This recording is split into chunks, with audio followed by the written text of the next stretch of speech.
So I feel now it's probably a kind of a good time maybe to retire Dragoon, at least for now, just because we've helped out Ishgard, but I kind of feel that we should probably go back to another class. Yeah, since Dragoon is done, we've fulfilled our destiny as Azure Dragoon. So yes, let us go and do that. And we'll come right back and we'll start 3.4. Alright, back in black.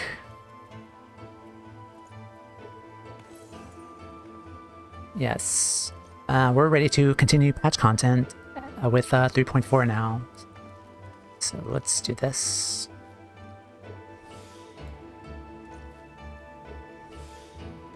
Alright, start of 3.4.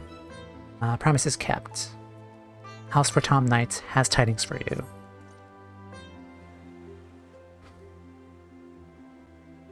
Mr. Saquios, Mrs. Saquios, you have come at a most excellent time.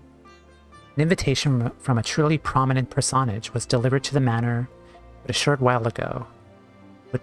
Would that you have been present to receive it, but in any event, Sir Aymeric de Borel, Lord Speaker of the House of Lords, Lord Commander of the Temple Knights, and Viscount of House Borel, cordially invites Mr. Saquios to dine with him at his estate.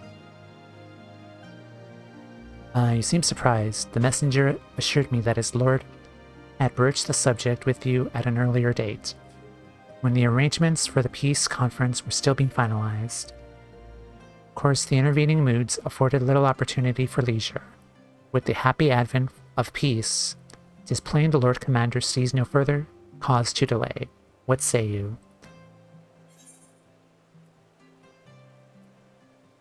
I would, but I haven't the foggiest idea what to wear. Any thoughts? I should be glad to accept. Indeed, who would not? You'll forgive me if I seem envious. Shall send word of your acceptance to Borel Manor at once. When you are ready, pray report to the Astrologicum. You'll have someone escort you the rest of the way.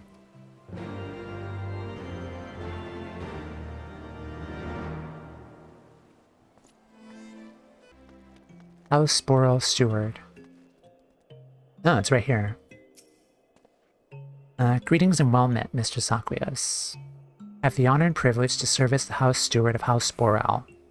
Though admittedly our staff is somewhat smaller than those of the other noble families, being countable on one hand. My lord will be overjoyed to hear that you have accepted his invitation. As you will soon see, we have spared no expense. I dare say a woman of action such as yourself enjoys nary a moment's respite. Aye, the battlefield beckons even now, I am sure. But for this day we bid you lay down your burdens and raise a glass of peace and prosperity. No, just sort of like the expression. I started using it. Okay.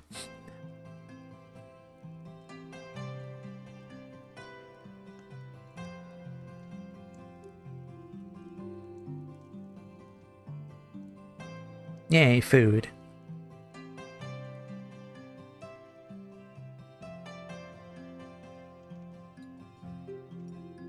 Wow, he looks fancy.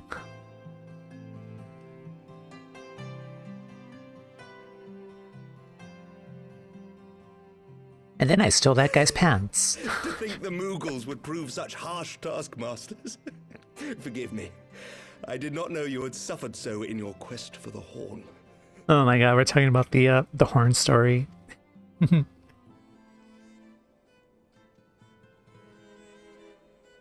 They made me do their chores.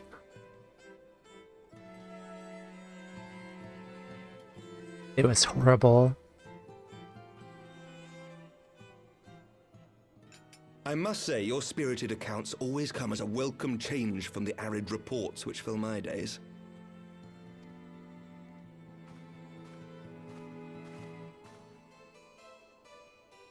No. No. I'm not drinking any more wine after that last ordeal at the banquet.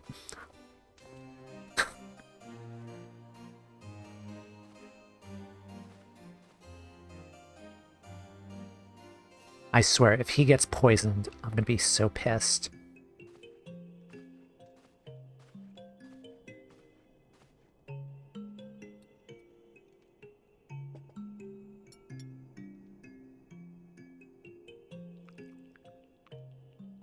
I kind of... Why are we focusing on this? Of him mixing the drinks?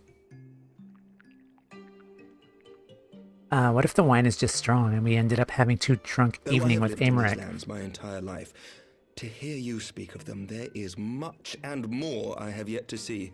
Truly, yours was a marvelous journey. I mean, that I can accept.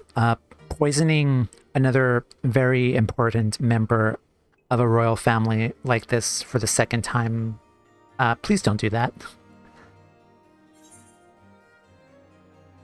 Though perilous, a bit long for my liking. Why not join me for the next? It wasn't all sunshine and lemon cakes. I like Aymeric. Why not? Why not join me for the next? Well, truth be told, when I think back on the sweeping vistas of the churning mists, I do feel some slight pangs of wanderlust. Alas, much as I would like to accept your invitation, I fear my present duties with the House of Lords demand my undivided attention. Someday, perhaps. I mean, we got like 4 expansions, so who knows?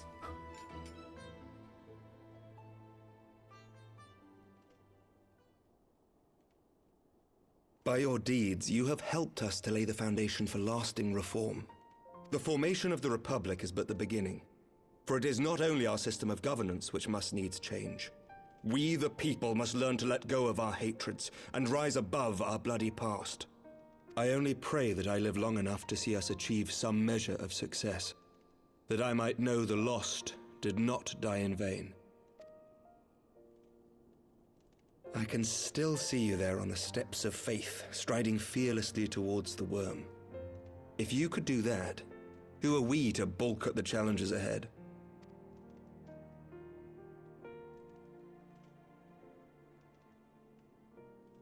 The question of how best to strengthen ties with the other great nations of Eorzea has been debated at length in the Lords and Commons of late.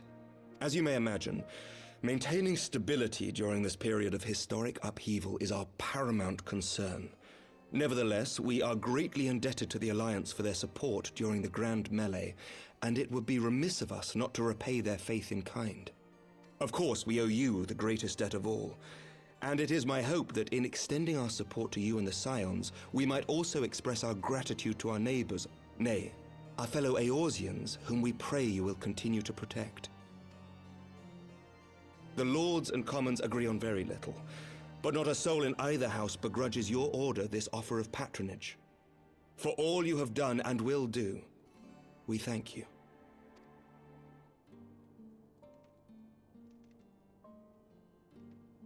Oh, smile.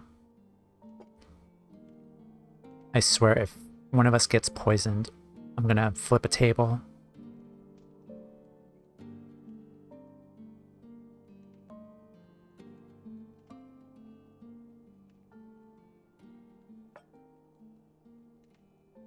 May I ask a personal question?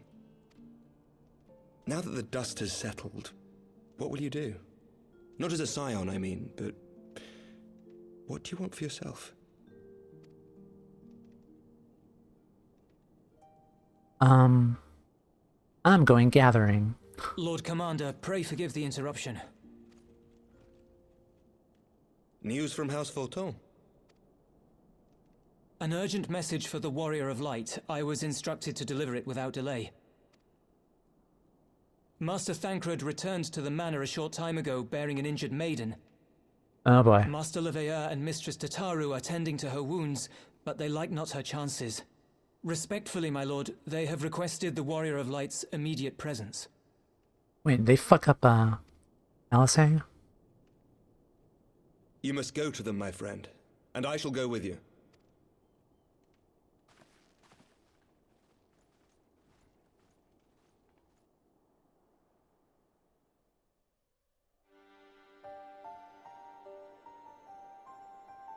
For every ending marks a new beginning.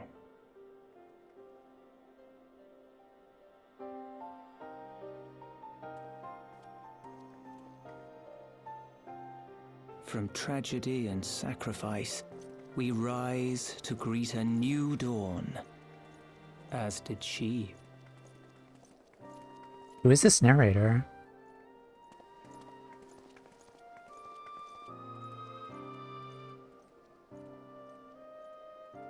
Only to be drawn unto another battlefield, another cause, as if by fate.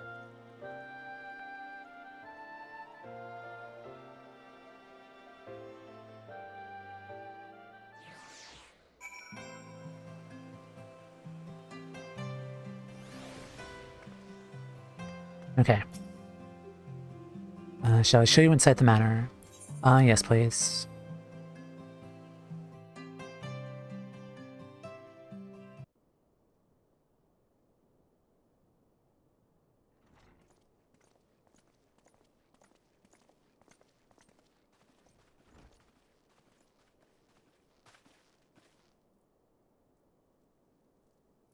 It is Alice. Yes. What did they do to her? Is that... Alize, Alphinaud's twin sister. She ran afoul of the Warriors of Darkness. I had been tracking them since the ceremony at Falcon's Nest. Little did I know I was not the only one. Evidently, she had learned of their activities and attempted to shadow them on her own. Poorly. I rescued her in the Heavensward, and together we fled north. But though I made every effort to cover our tracks, they caught up with us on the Ishgardian border. And in the ensuing struggle, Alize took an arrow to the shoulder. 'Twas only after we had made good our escape that I realized it was poisoned. Oh. Assholes.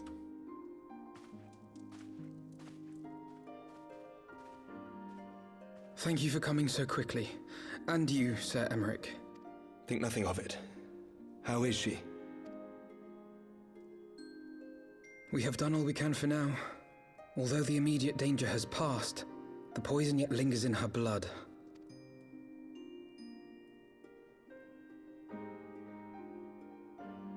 We came to Eorzea together, hoping to bring salvation to the realm our grandfather gave his life to protect.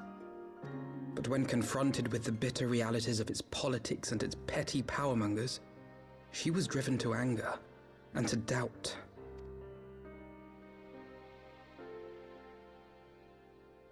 She refused to become embroiled in what she termed Eorzea's squabbles and distance herself from the Scions. Yeah. Though she remained hopeful of a brighter future, she would walk her own path. Would that it had not been so perilous.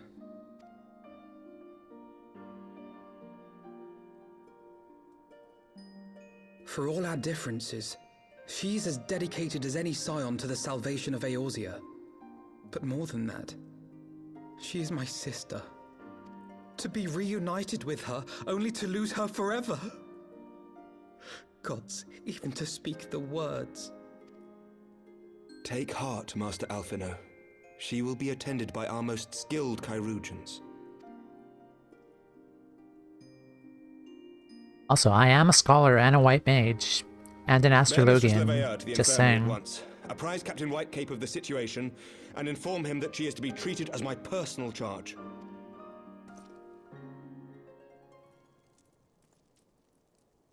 Alphinaud, is the Warrior of Light, is she with you? Don't go, there is something I must say.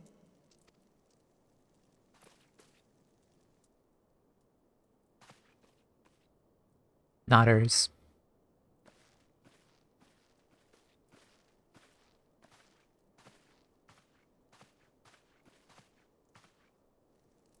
The Warriors of Darkness are in league with the Ascians. Slaughtering the Primals is but the first step in their plan. They make for Zelvatol to bring about Garuda's summoning, and to kill her. Why, though? You must stop them.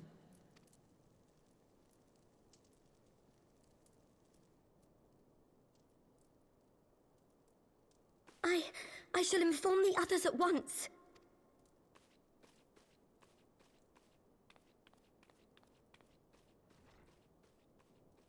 Master Thancred, I would ask that you accompany Mistress Leveilleur to the infirmary. Your knowledge of her injuries may well prove useful in determining her treatment. Of course.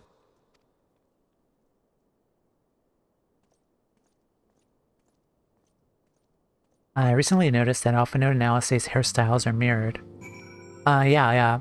They definitely have, in their first outfits, on Alphinaud's leg, he has like a band around like his left leg, and then Alisaie has a band on her right leg. So there's like little subtle like differences in their designs, but also like the hair tie as well. Alisaie's is red and Alphinaud's is blue.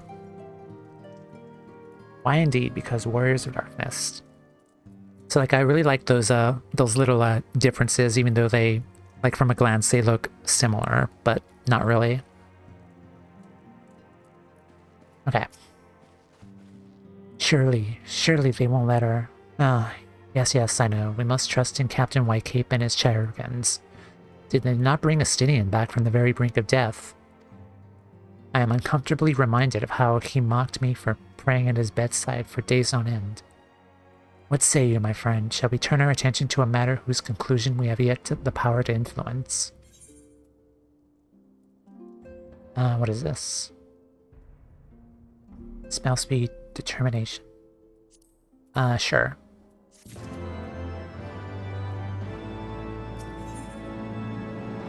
Shadows of the First.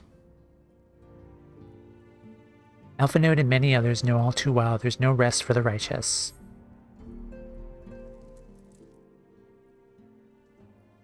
So the Warriors of Darkness and the Ascians are conspiring to bring about Garuda's summoning, and that they might put her to the sword.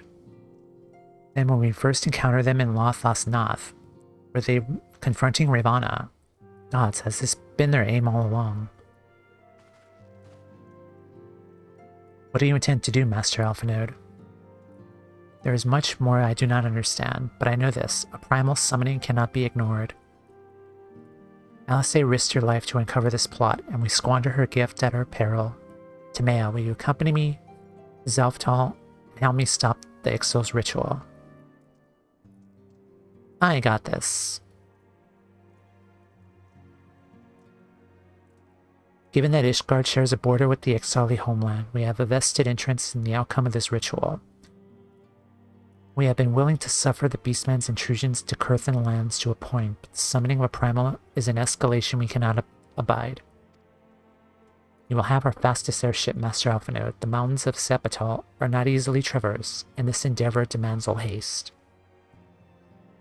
The gesture is most appreciated, but I fear an aerial approach is destined to fail. This is their homeland after all, and Ixal dirigibles are not to be underestimated. No, experience tells me the only conceivable approach is by land. I believe it would be wiser to cross into Zepatel by way of the mountain pass east of Camp Dragonhead. In that case, I shall send instructions for a contingent of the camp's knights to be placed at your disposal. They will secure you safe passage through the mountains. Though my men are unqualified to confront a primal, they are more than capable of contending with the Ixal. Should be glad of your assistance, Lord Edmond. In any event, Mrs. Alisaie regains consciousness. We shall share with you any additional information she may provide. May the Viri watch over and keep you safe. And let us be off. We can procure any additional supplies we require in Camp Dragonhead.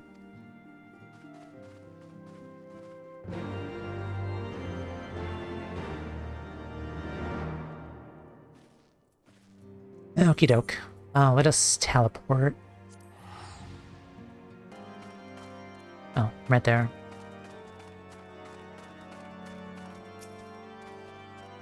Have you everything required then? Excellent.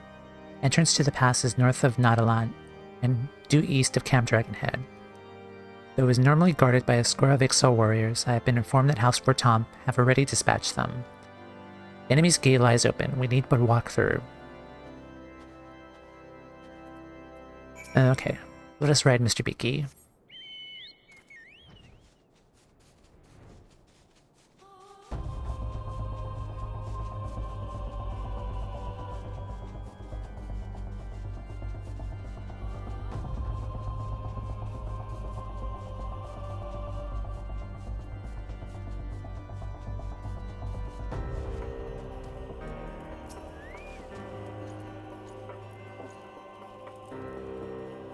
Mr. Zacharios, Mr. Alphinaud, as you can see, the gate is ours. We advise that our scouts are reporting increased activity around the first mountain. Simply put, they're up to something, and we don't want anyone interfering. We stand ready to escort you to Zalftal and aid you as you see fit. The enemy will be thick on the ground. On arriving, let us advance with care as we search the site for the summoning ritual. If the gods are good, we should only have to contend with the Ixal. But if they are not, we may be forced to do battle with the Warriors of Darkness. Oh. Zalftal. I like the Chocobo's look. Yeah, this Mr. Beaky is a black mage.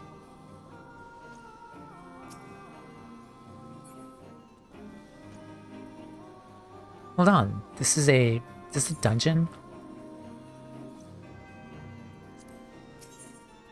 This is a dungeon.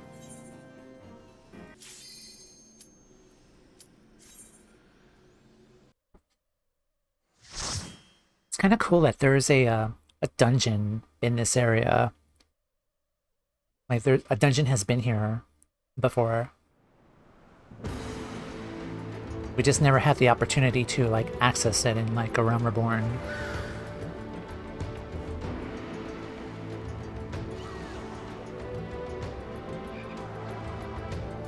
Oh great, there's toads.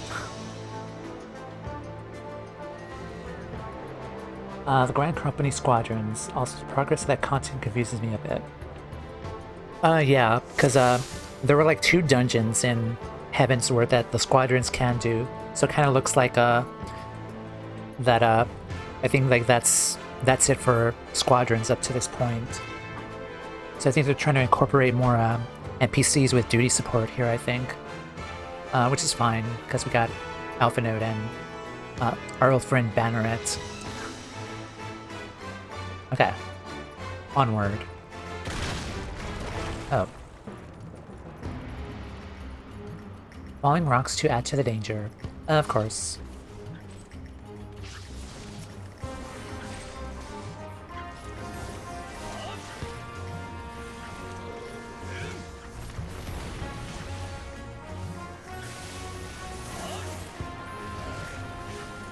Feels so good to be playing Black Mage again. Alright, first boss. Yep.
Airstone.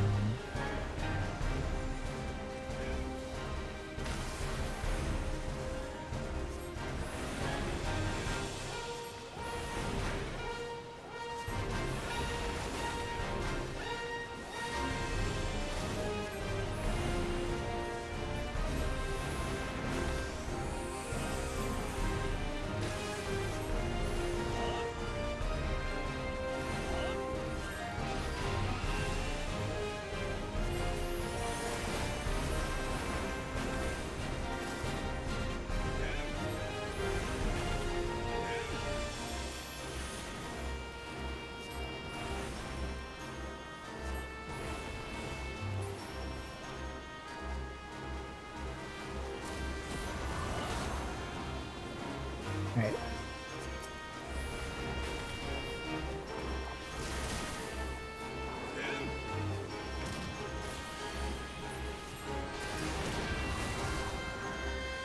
Alright, guess I have to kill these things then.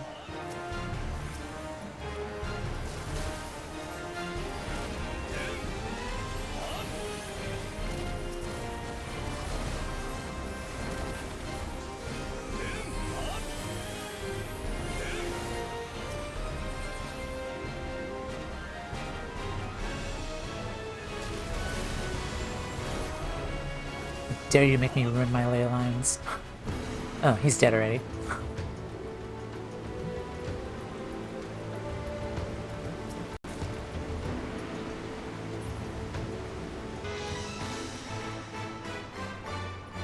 Oh, there's little critters there.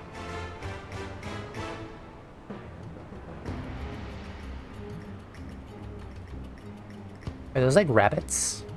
Like little pig things, rabbits? That's kind of fun.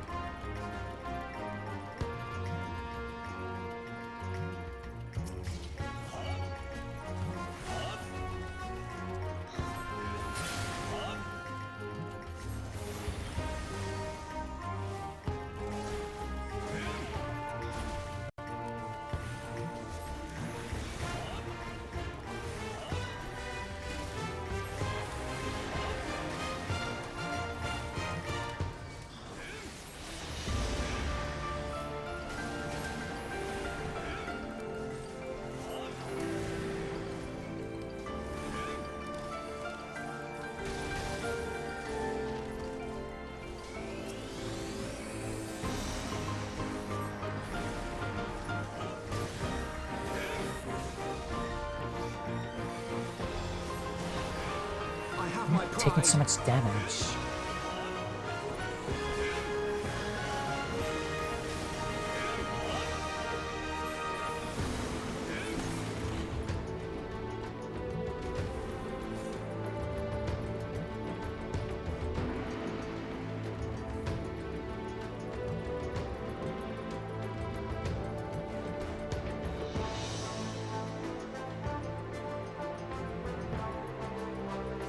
Alright, second boss.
They're not fast, that's another part of it, but on the plus side, the loot is yours. True, true, true.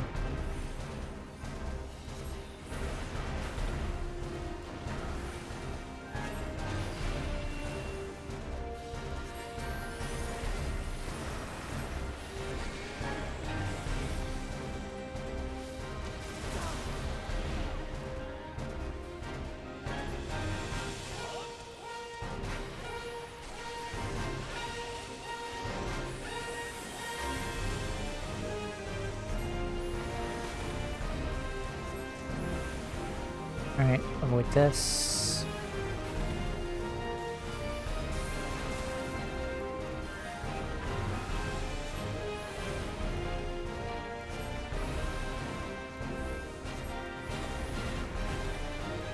Nice damage.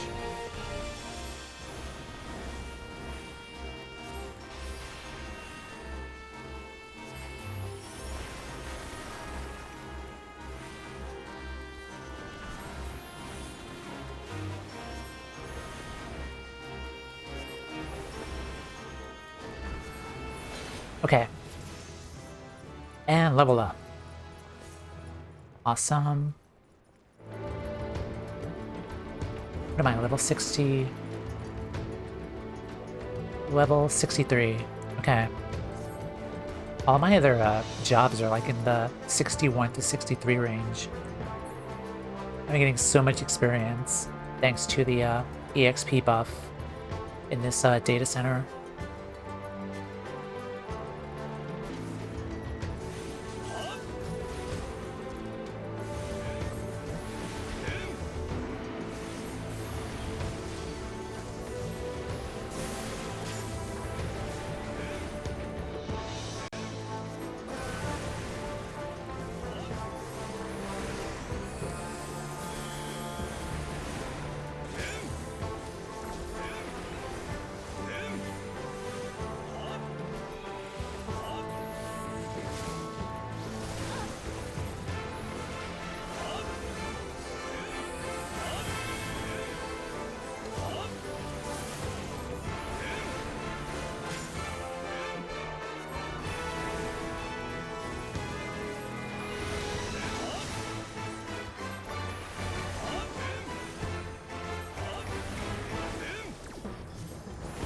Almost dead.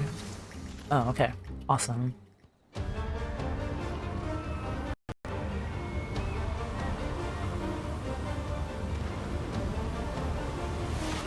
What is that? An Exo?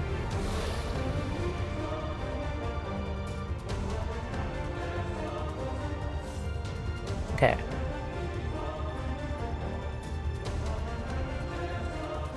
Kozo Hostile. It's another Exo.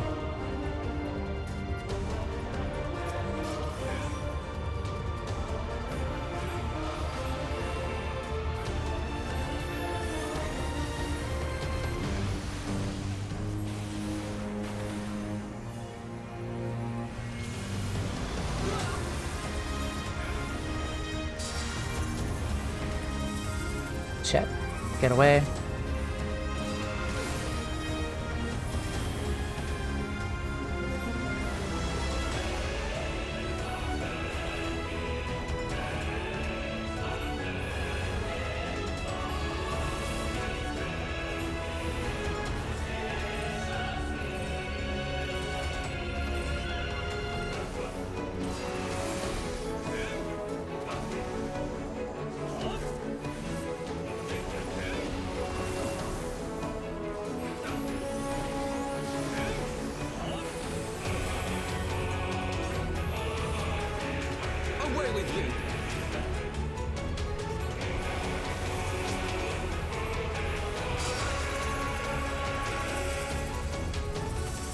Oh, they summoned Garuda.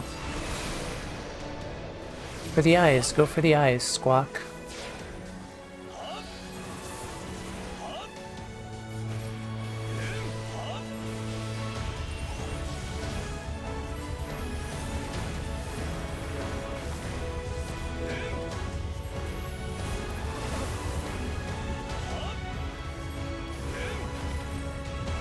Oh.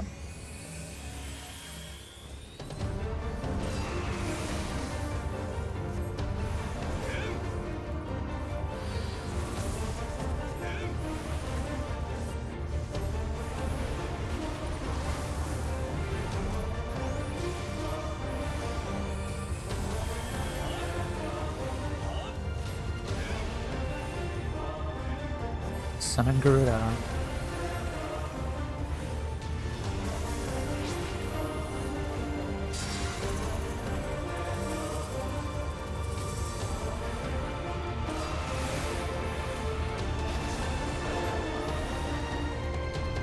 The reckoning comes.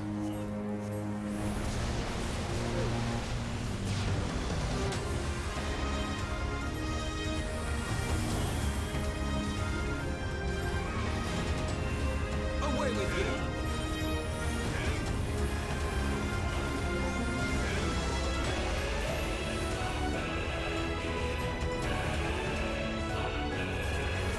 Music is banging, it's really good.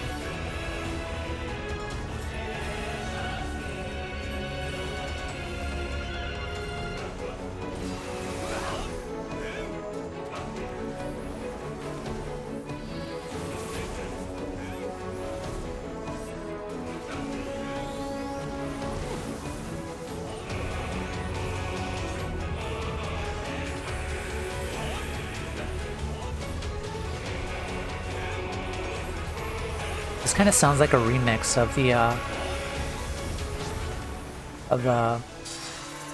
of another like battle theme we did during the game.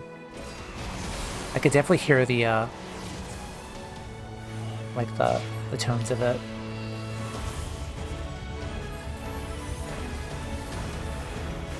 All right, almost there. One more. All right, got it.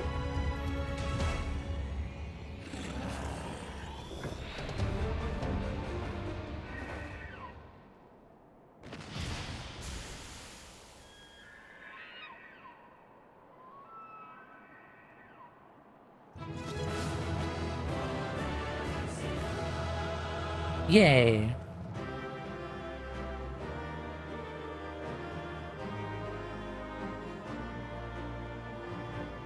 G fucking G. Oh, that was a Wondrous Tales. Okay. Let's redo this one. Alright, that was fun.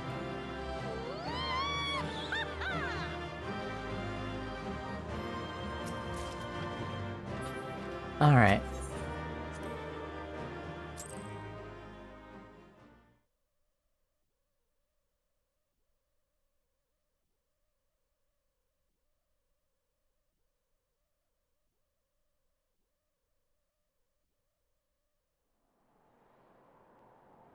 So they were unable to see the ritual to its completion. Then Garuda is no longer a threat, and whatever the Ascians and the Warriors of Darkness were planning has come to naught. I don't think so. But we should not tarry. The knights have secured our path to safety. I feel like there's more to it. Well, well. What do we have here? You'd better not have killed the primal without us. Oh, hey.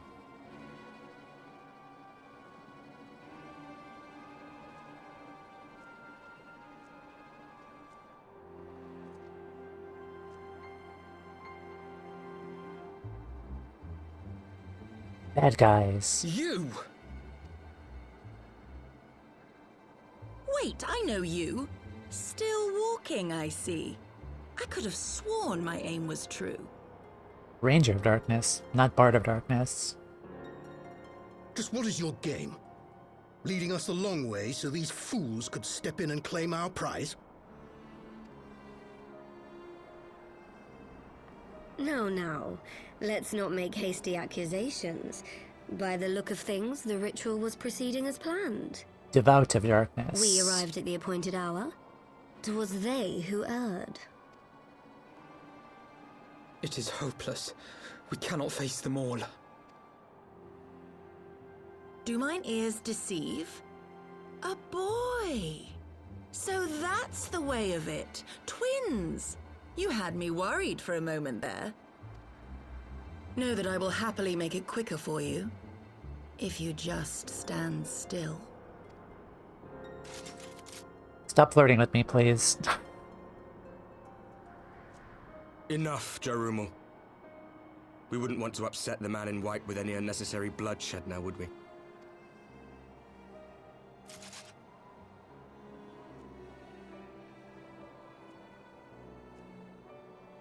You've been awfully busy since we were kind enough to spare your lives.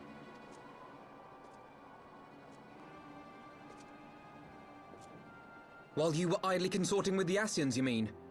7 hells! What could you possibly hope to achieve? Should I explain it to you? Very well. Consider it a reward of sorts for beating us here. You know the tale of Hydaelyn and Zodiac, I take it? Of the Great Sundering and the reflections it created? Not really. Across 10 and 3 they were divided. Reflections of the source, each possessed of shards of light and dark. I do not remember this at all. Just so. One of those reflections, the one nearest to the source, is our home. And we were the heroes blessed with her light. Huh. But not all worlds hold light and dark in equal measure. In ours, the power of light was greater by far. So the Ascians, who once threatened our home, were no match. And they fell before us, one after another, till none were left. Victory, we thought. It's heavy lore. Okay. And then came the light. A flood of pure, blinding radiance, annihilating shadow and color and life itself. Ere long, it will consume our world, leaving naught in its wake but blank perfection. That cannot be. Do you honestly expect us to believe such a story? Believe what you like. But it has happened before, on a world far removed from ours. The 13th, which was swallowed by the dark and transformed into what you call the Void. If there's one thing I've learned from Kingdom Hearts, like I kind of feel like light and dark needs to be a balance. Unchallenged light would condemn us to a similar fate. And so we joined hands with our former enemies, and with their aid came here, to the source. For there is but one way to restore the balance and save our home. The Ardor. Calamitous destruction with the power to break down the barriers between planes and see our worlds rejoined. Okay, let's see. So bring forth destruction. You would doom our world to save your own? What would even become of us? Of you? Enough. I tire of talking. You know our cause. You know what is at stake. We are prepared to do whatever it takes. Are you?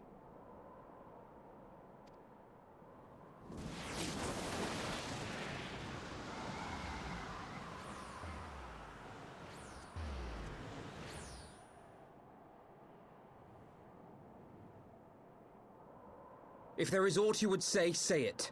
Otherwise, begone. You have no friends here. Wait a minute. Wait a minute. Huh.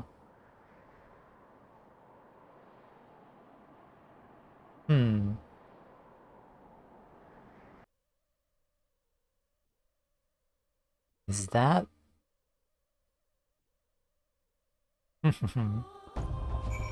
Huh. Okay. Alright. I have thoughts. Let's keep going. All things considered, we should be grateful to have survived that encounter. So you remember being to the world of darkness, the raid. Yes. Do you think it could be true that to save their world, they must bring ruin to ours? No. It matters not. Such wanton destruction is beyond justification. Whatever their reasons, they must be stopped. The sacrifice, the loss, it ends here.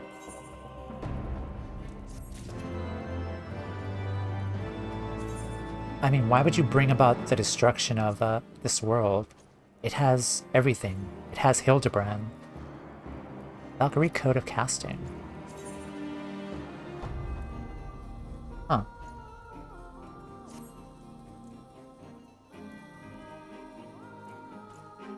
Right, that's what was mentioned there. It was a short travel to one of the other 13 worlds. Oh, so that was like one of the worlds, like the World of Darkness was one of the worlds. Okay. Interesting. Often would like nothing more than to get out of the snow. Forgive me, this is neither the time nor the place for idle introspection. The knights can appraise Lord Edmund of our success. And we, the Lord Commander. More importantly, I should like to see if my sister's condition has improved. You may take a moment for yourself if you wish. I will be at the congregation. Indeed. Okay. Okay, cool.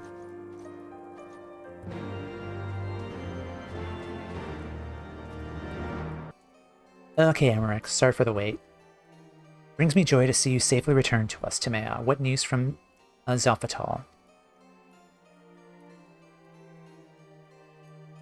Then we were not too late. On behalf of Ishgard, I offer you my deepest thanks.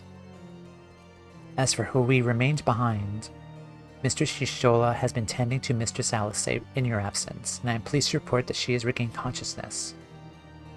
I imagine you have many questions, especially given your recent encounter with the Warriors of Darkness. I know I do. Come, let me show you to her room. Do not worry, her condition is much improved. She is a resilient one, like her brother. Yeah, you're gonna see LSA.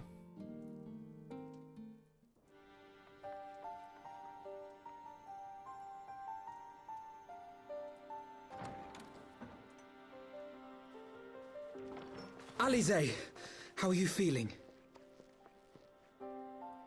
Well enough, brother. Thanks to the kindness of our hosts. When they told me you had departed for Zelphatal, I found that I could rest. The outcome seemed a mere formality, as did your safe return. Thank you, my friend. I take it your mission was a success.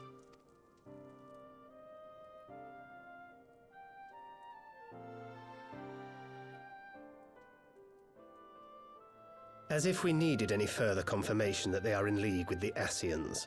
But to save another world? I think not. I too thought his story fanciful at first. But it is possible there may be a kernel of truth in all of this. At the very least, none of his claims contradict the word's account. You were following these people, Alize. Why? During my travels, I had oft enjoyed tales of the Scions and their exploits. But after a time, I began to hear whispers of a gifted and theretofore unknown band of adventurers. Adventurers who had supposedly sworn to travel the realm slaying primals in the Scion's stead. The Warriors of Darkness. And in the course of investigating these rumors, you stumbled upon the Ascians' involvement. Oh no, she saw Oriange with Elidipus. Yes, exactly. She's gonna tell them. But if these Warriors of Darkness mean to bring about another calamity, to what end do they hunt primals? To prompt an escalation. To deepen the beast tribe's feelings of helplessness and despair, and thereby drive them to summon ever more powerful gods. And lest we forget, these events do not occur in isolation.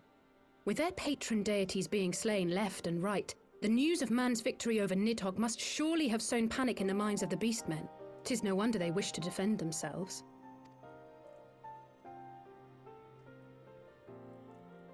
Power answered with greater power. Death with more death. A vicious cycle fueled by fear and hatred. I know it's like all too well. Indeed. The Ascians sow discord and desperation, and the Warriors of Darkness reap the harvest. And so it continues. Yet that is not the extent of their ambitions. The Ascian himself observed that once the powerless realize that the old gods have failed them, they will have little recourse but to look to a new one.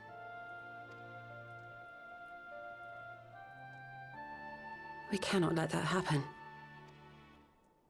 It should come as no surprise, but Alize and I have uncovered evidence that the Ascians have been manipulating certain parties to ensure that a constant stream of crystals flows into the hands of the beast tribes. certain parties. If we sever these supply lines, we should at least be able to slow the escalation. Agreed. Kral and I shall journey to Zelphatol and learn what we can of the Ixal's source. Then I, for my part, pledge to lead a similar investigation into the origin of the Nath supply. Sir Aymeric? As a member of the Eorzean Alliance, Ishgard is honor bound to play an active role in maintaining the security of the realm. You might also say that I have some personal motivation, given the Ascians' dealings with my father. That makes sense. However, I make no secret of the fact that my knowledge of primal beings is scant at best. As such, I should be most grateful if one of your order were to assist me. Allow me, Sir Aymeric. I have dealt with the Nath before. That makes sense.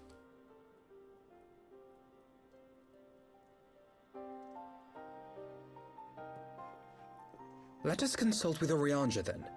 Given his dedication to the study of primal beings, I should be surprised if he could not tell us something of value. Alice, do you want to tell him? Yeah. Allow me to accompany you, brother.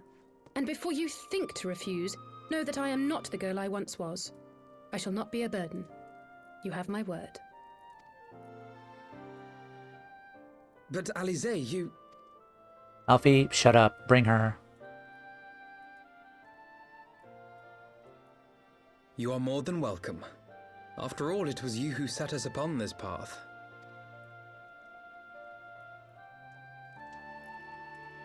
Wait a minute. I'm afraid I can't allow you to leave just yet. Yep. Not until you try on the new outfit I prepared for you.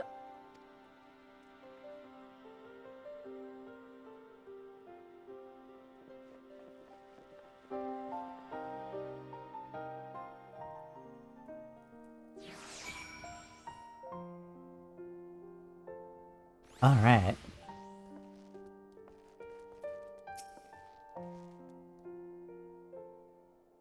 New Alice reveal? To think that the three of us plumbed the depths of the coils and confronted Bahamut himself. Had I not been there, I would have struggled to believe it. Shortly after we parted ways, I heard that she was taken to the road on her own, apparently on a journey of self-discovery, precisely whereto I never learned. Though I suspect this was by design. So she enjoyed hearing tales of our exploits, did she?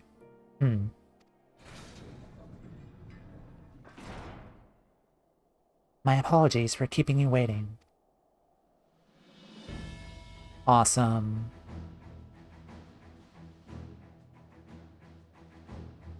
Is she a red mage?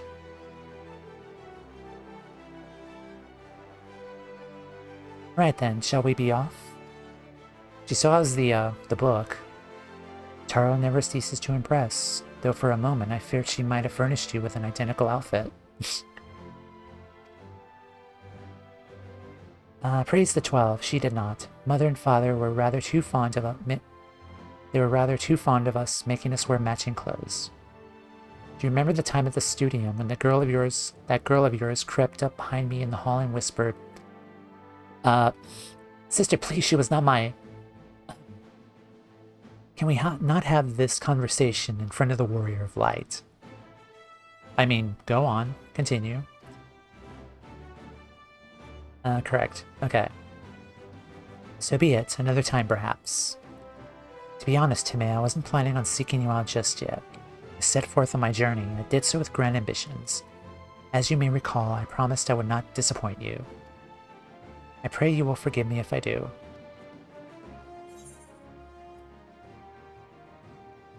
I've been meaning to ask about the carriage. Welcome to the fight. Pleasure to have you with us.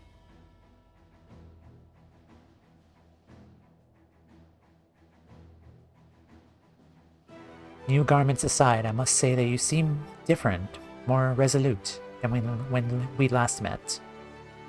You have the look of a woman who is ready to fight for the future of Eorzea. To the extent of my abilities, perhaps, but I have no delusions of grandeur, nor will I pretend to have found myself on any such thing. I'm here today because I would regret it if I weren't, that is all. Fair enough, let us depart for the Waking Sands then, see if Oriange can be of assistance.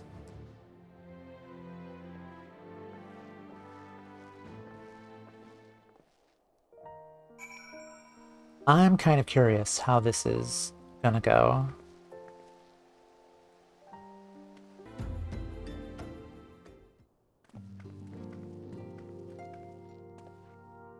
Oriange, apologies for calling upon you unannounced. My Master Alphanu, would that the scholar had seen to fit to grant me knowledge of thy coming, would bringeth thee and thine to here to this day. The warriors of darkness have returned, pray allow us to explain.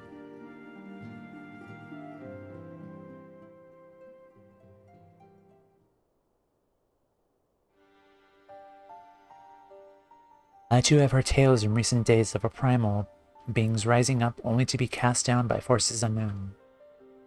Alas, as thou didst observe, this serveth but to spur the beast tribes to pursue their goals with redoubled fervor. We have two objectives at the time: identify and remove the source of the beast tribes' crystals, to take direct action to prevent any further summoning rituals from reaching completion.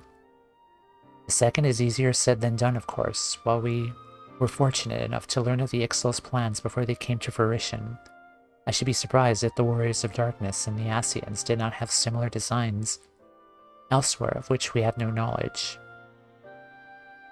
Thou wert wise to come hither, for this very day did I receive tidings most troubling from across the Strait of Marathor.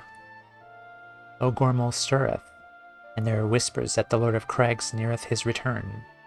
Mere rumors, mark thou, but in light of thine own discoveries, thou canst ill afford to turn a deaf ear to their claims.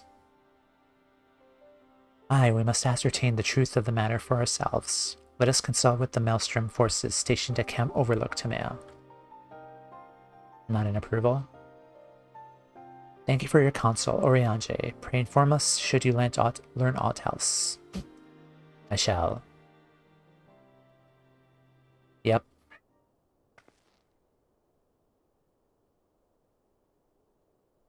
If I may, brother Oriange, is there anything else you would like to say?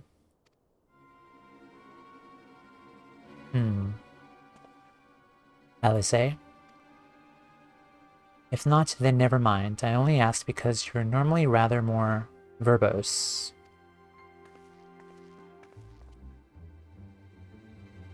Nothing to add. Very well. Ere we depart, I wish to make a request. The Warriors of Darkness spoke how the Ardor had the power to break down the barriers between planes, that our worlds may be rejoined. I would ask that you research this for us. Being nowhere near as well read as you, I'm sure I wouldn't know where to begin. That said, I have heard tell of a promising tome, the Giron Oracles.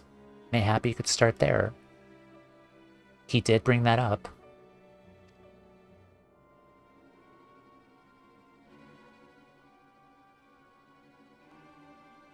By thy leave.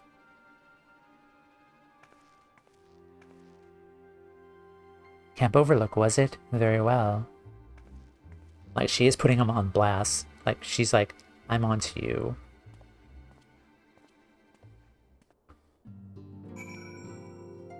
I am curious to see, like, how this unfolds.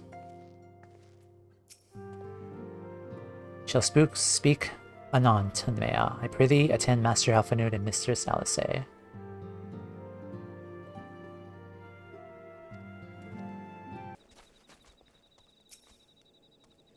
Seven hells, at this rate. I'll have to appeal to Maelstrom Command for reinforcements.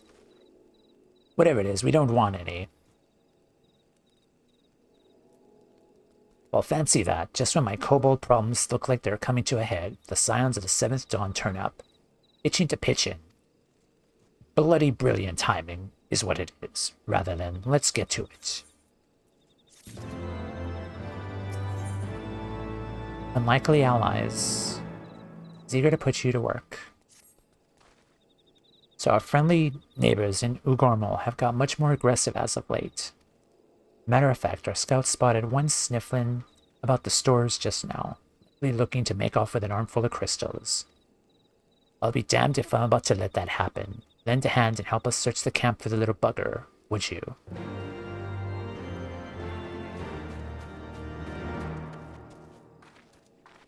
There's Alfie. Our Maelstrom friends seem notably more agitated than when we first arrived. Do you happen to know why that may be? Kobold in the camp, you say? That would appear to corroborate Urianje's information. But to be so reckless as to infiltrate a Maelstrom camp and draw attention to their efforts is passing strange. While there will be time to think on this later, for the present we must do everything in our power to prevent Titan summoning. And that means finding and questioning this kobold. Alright, we're on a kobold chase.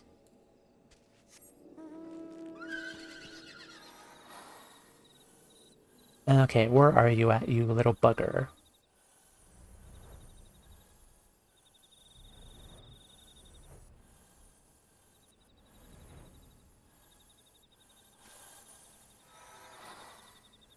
Oh, right there.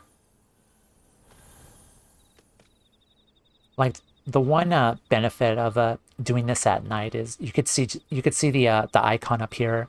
It's like, where is that little? Oh, there it is. It's right here. Koboldling. Pursue the koboldling.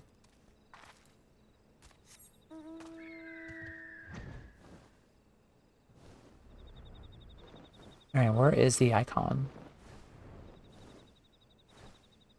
Oh, right there. Oh, it's down there. Hello. Stay back. Away. Far back. I am not a, God, it's no use. Pointless. Hopeless. No use.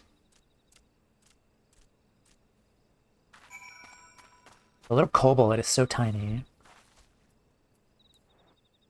Oh, right there.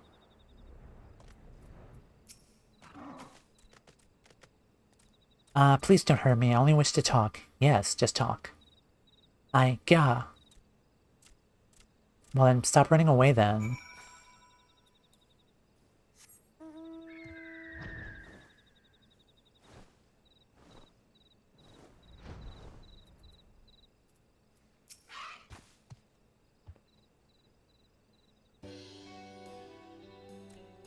This was a stupid plan. Stupid, stupid, stupid. But if I tell no one, then everyone will. Gosh, he found me again. What to do, what to do. I come in peace, only to talk. Speak, say, talk. So please, please, do not hurt me. So this is our Willy Kobold infiltrator. No wonder the soldiers were on edge. He could very well give one a bruised knee. So, we got him. Fine work, Scions. So, little one, thought you could sneak into my camp, did you? Plotting to steal my crystals, were you? No, I came to talk, to ask for help. But when your soldiers saw me, they drew their weapons and shouted, and I... Now, let us take a deep breath and discuss this like civilized individuals. What is your name, child? Pikmin Gabu of the 620 Order. At least I will be a Pikmin. One day. Well met, Gabu. I am Alphanode. This is my sister LSA. Timea, the woman who found you, is our friend. And now that you know our names, we can be friends too. Commander, Blodian here thinks you wanted to take his crystals, Gabu. But you said you come to ask for help. Why to us? Not to your own people. What happened? Can you tell us?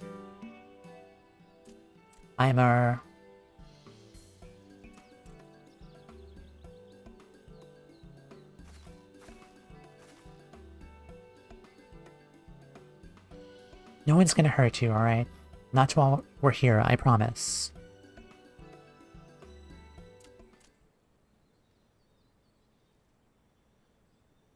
The Patriarch is gonna summon the Great Father again. And you have to stop him, beat him, fight him, stop him.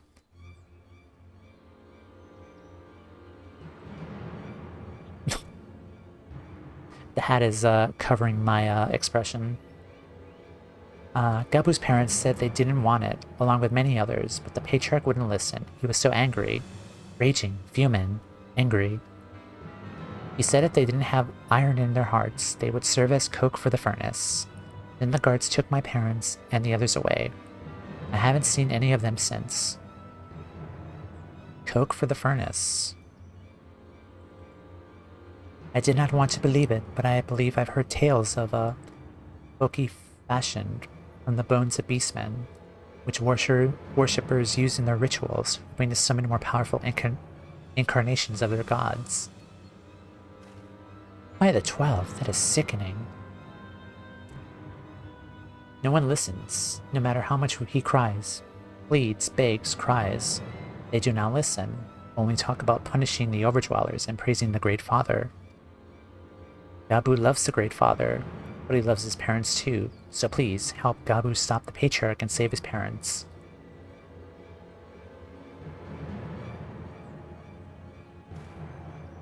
Commander, advise Maelstrom Command that Titan summoning is imminent. Should the worst come to worst, we'll require their support. Is this going to be another dungeon? Timing is of the essence. We three will attempt to infiltrate the Kobold stronghold, secure their crystals, and free their prisoners. Well, if you're sure, you can forgive me if I don't seem optimistic. We'll make ready just in case.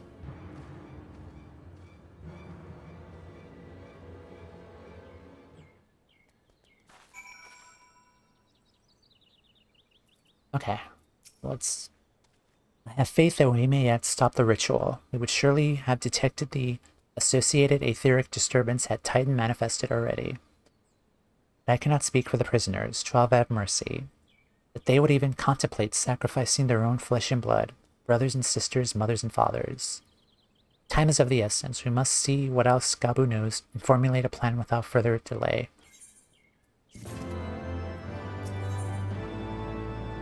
The beast that mourned at the heart of the mountain. Shifting nervously from foot to foot, Gabo struggles to meet your gaze.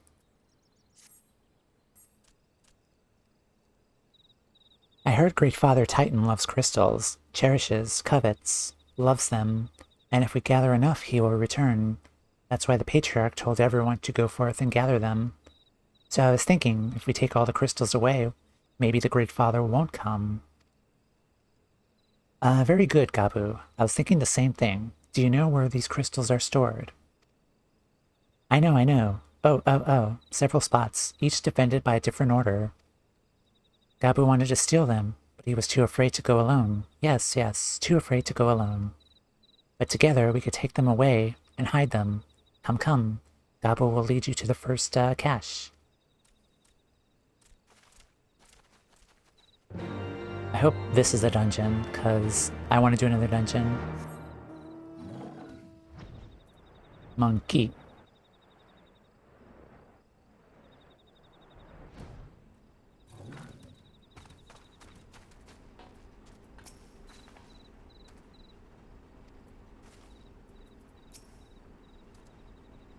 Pray see to the crystals, Alice, and I will stand guard for any errant patrols.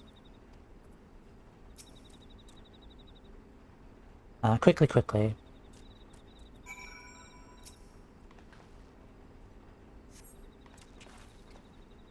Do you have them all?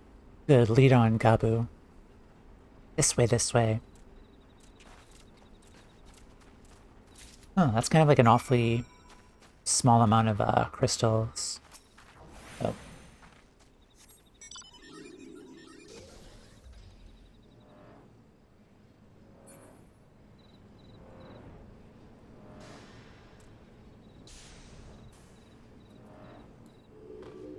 I mean, I don't understand why we need to be wary of these guys. I'm like 19 levels above them. I could just destroy these guys easily. Mr. Beaky, no. Yeah. One-hit KO. Just destroy these guys. Come on out, Mr. Beaky.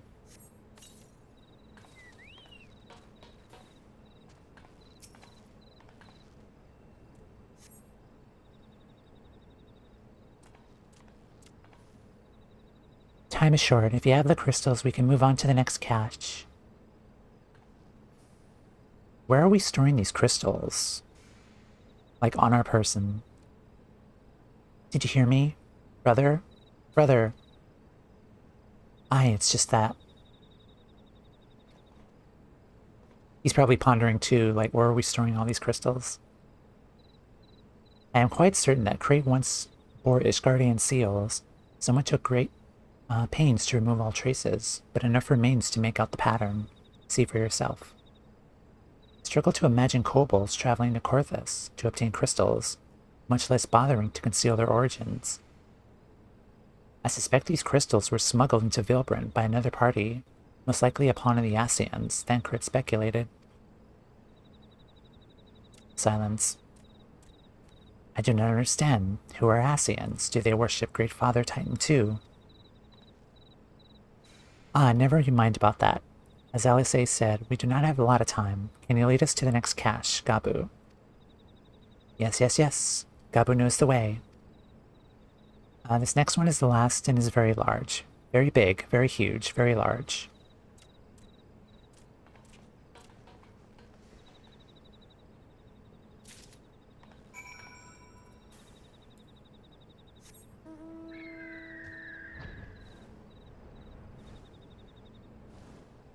There you are.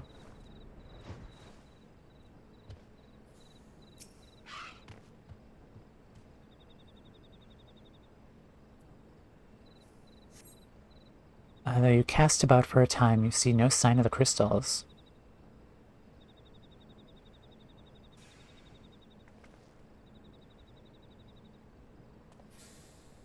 Confounded. What about you, Tamea? Any luck? No. Nothing, nothing, nothing. But this cannot be. Gabu saw them. Spied. Spotted. Saw.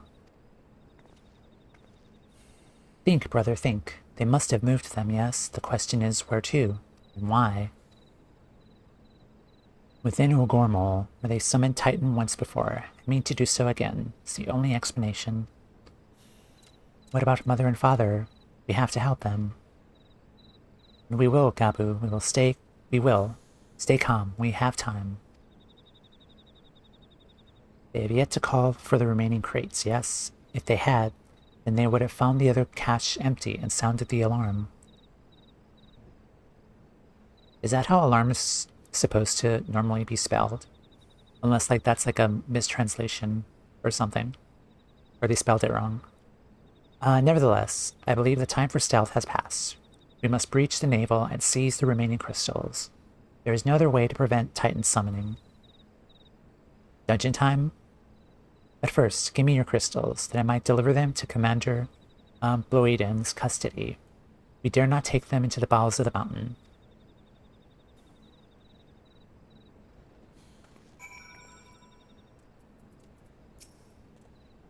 Crystals, Tamea, if you'd be so kind.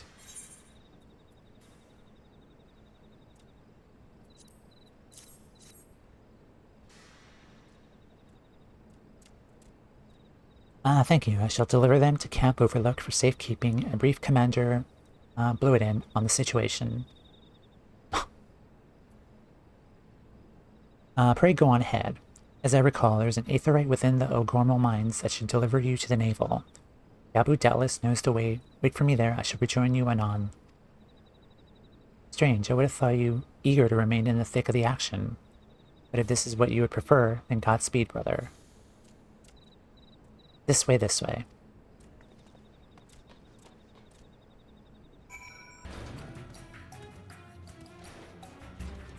Oh, hello. I take this is the aetherite we seek. Right then. As soon as Alphanode arrives, we go. I trust you're feeling suitably heroic, Tamea. There's no telling what sort of resistance we'll face in there. Is this not a dungeon?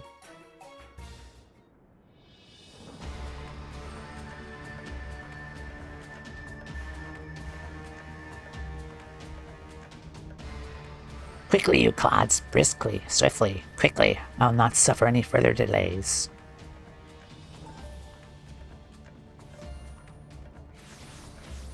Hello. Lay down your arms and surrender. We have your crystals. There will be no summoning this day. Overdwellers, here, but how did you... Where are my parents, Patriarch? Where are they?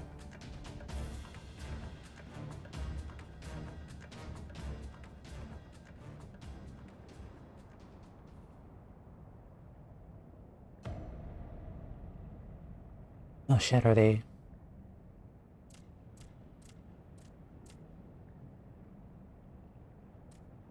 Mother? Father? Oh no. Coke for the furnace, you monster, how could you? We are but servants of the Lord of Crags. We are his, that he may drink of our blood and partake on our flesh. He may draw upon the strength of his children and defend them from the tyranny of the Overdwellers.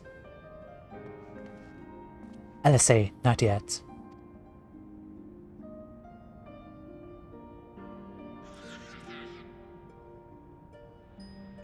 I understand, Patriarch, I do.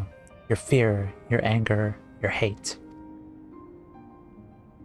You would do anything to protect your people, anything to deliver them from despair, whatever it takes to ensure that those who threaten you can never do so again. But in your single-minded pursuit of this objective, you've brought suffering of your own kith and kin.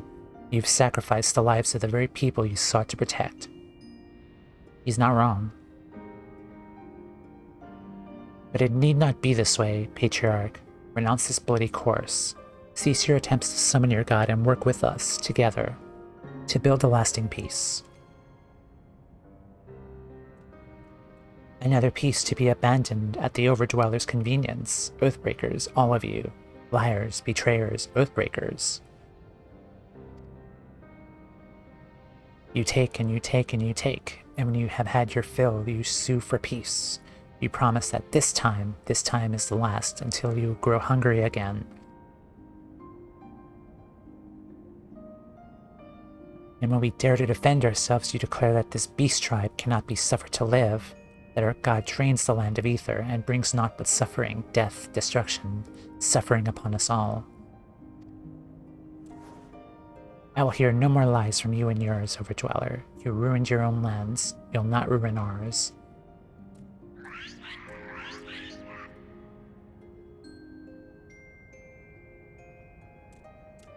Said I'd come for you, and I did, and I'm here. Say something, please. Oh no.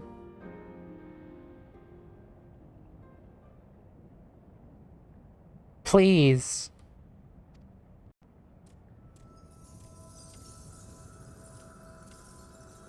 Oh no, is he summoning?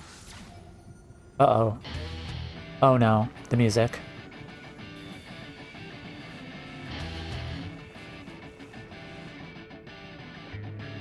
Wake up, wake up, wake up, wake up, wake up, wake up, wake up. Wake up! Oh shit, this is not good. Hi, Titan. He has come, the Lord of Crags has come.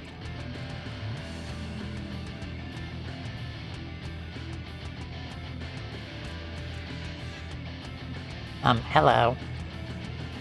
You ratting. Oh.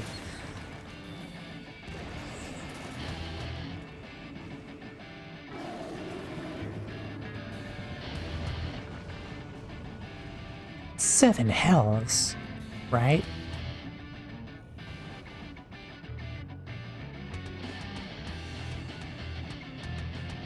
I'm here. I'm here. I'm here.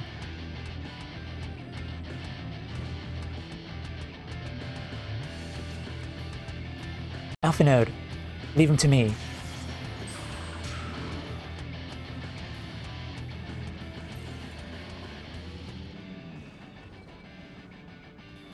We must away.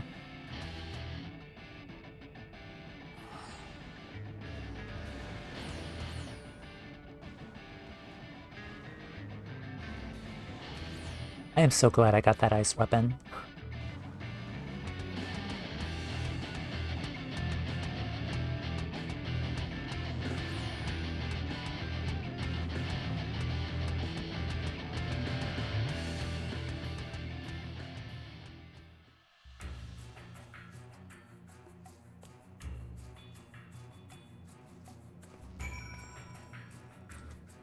Well, this is good.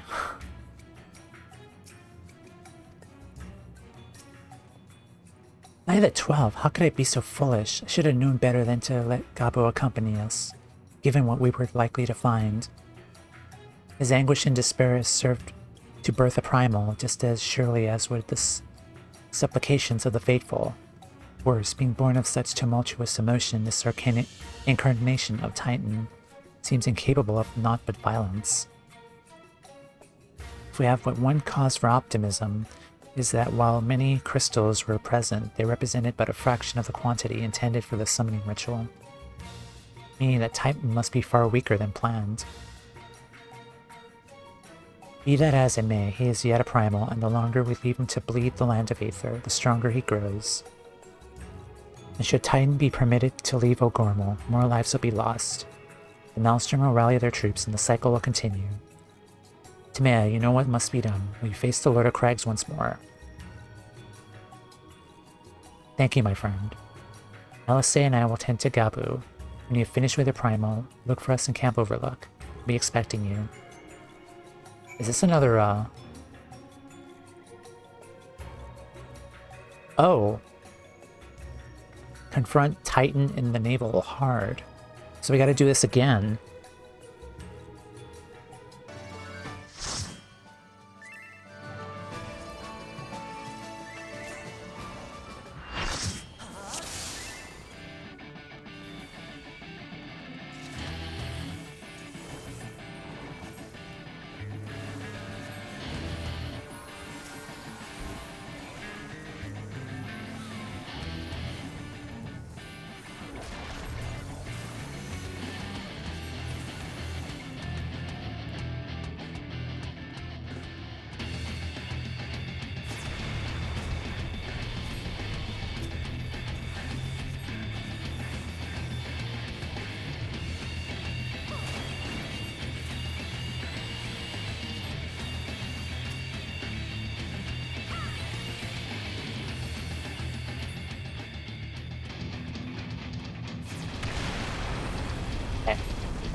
Shit.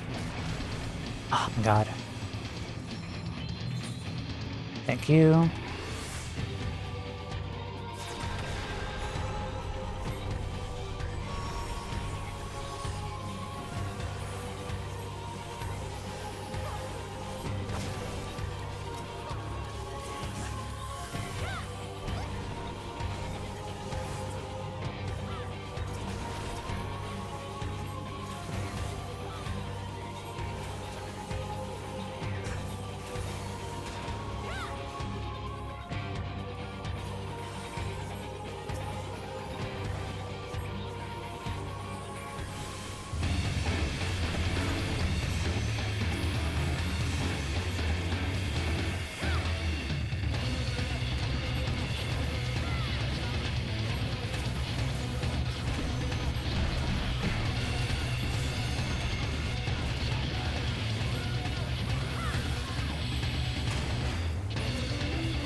Okay, awesome.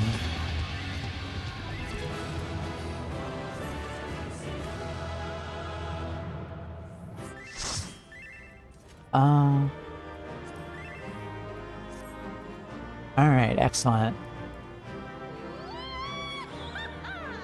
Wee haha.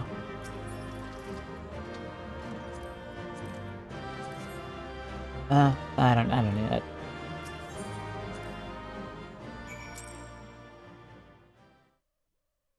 I think we can make a tiny kobold happy again. We'll see.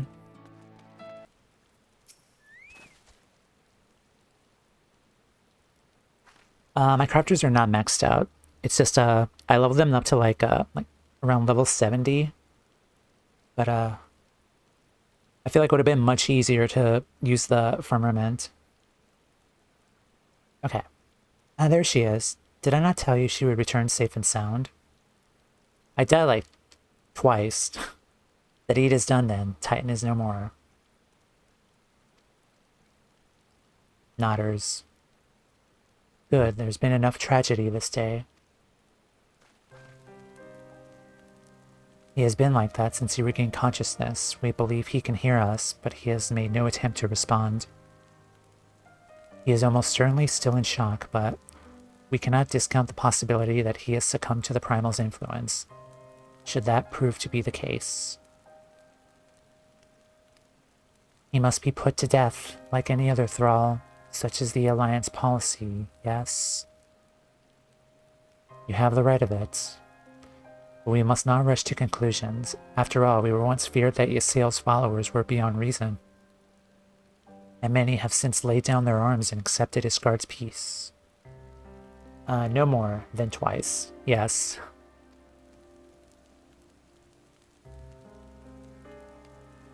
We can but watch, wait, and pray.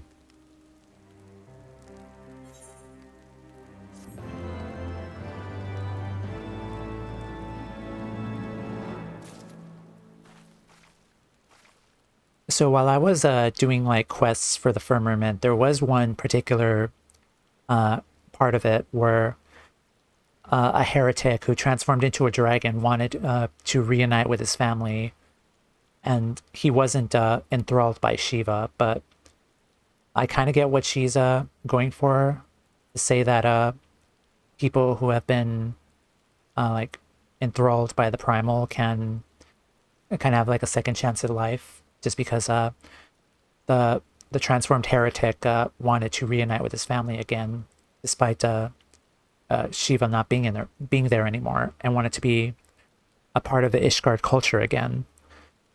So I'm kind of curious to see like how that'll apply to the MSQ.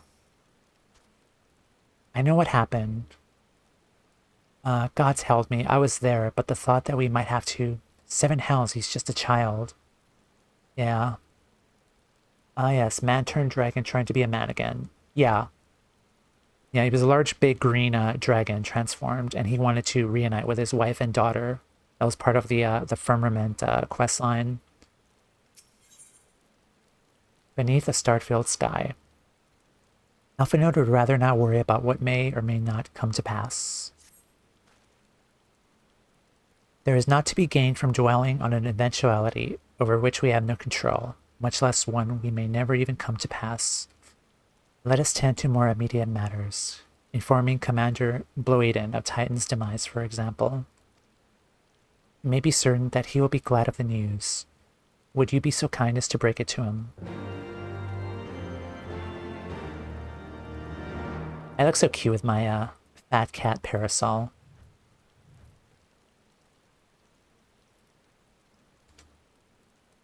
And look at his little face. Okay, time to deliver the news that we killed a god. With my fat cat parasol.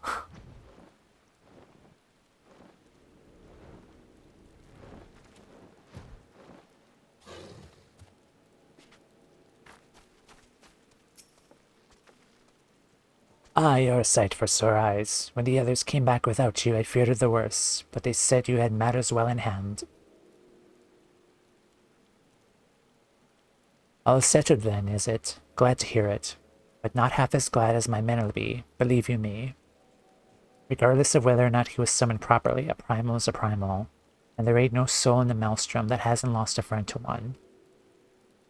Don't get me wrong, we were all prepared to do our part, but we weren't so naive as to think we'd live to tell the tale. Thankfully, of course, it didn't come to that, which, my friend, sounds to me like cause for celebration. Now, I know that you have a lot of places to be, but why not stay the night? We'll be honored to raise a glass to the triumphant return of Titan's Bane. I wonder if the real versions of that parasol can work out. Possibly. They'll make a lot of money if they made that.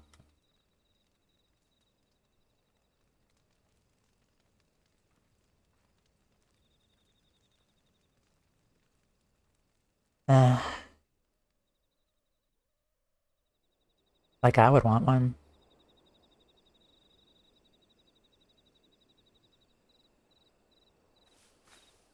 Who goes there? Hello, it's me. Oh, it's you. Forgive me for straying from the camp. He hasn't been feeling too welcome, to say the least. I thought a change of scenery might do him good. But, alas.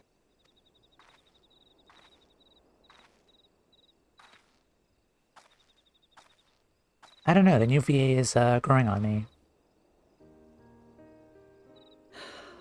It's so quiet out here. The stars spread out before us, beckoning across time and space. Dawn may banish even the darkest night. How bitterly beautiful, those words.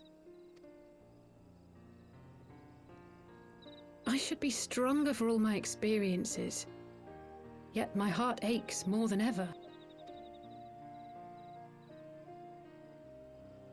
I never understood why Grandfather gave his life that day. I thought that if I came here, I would find the answers I needed. But when I finally laid eyes on the land he sacrificed everything to save, saw firsthand the bickering, the pettiness, I was disappointed. I was angry. I could not fathom how these people were more deserving of his love than his family, than me. But when Grandfather revealed the whole truth of the calamity to us, I finally understood. And I resolved there and then to continue his legacy in my own way. I am so glad I did the Coils of Bahamut. They're just giving us extra dialogue here. I did the Coils of Bahamut like prior to starting 3.1. My travels have been enlightening, but I cannot say that I have enjoyed them. I have lost count of the many petty crises that I was helpless to resolve and of the people whose actions I could not understand. There were others, of course. Good people. People with whom I felt a kinship, whose lives I could not save. I found myself asking what it was all for. Why try if I was doomed to fail in the end? But then I recalled Grandfather's words to my father, years ago before he left Charlayan behind forever.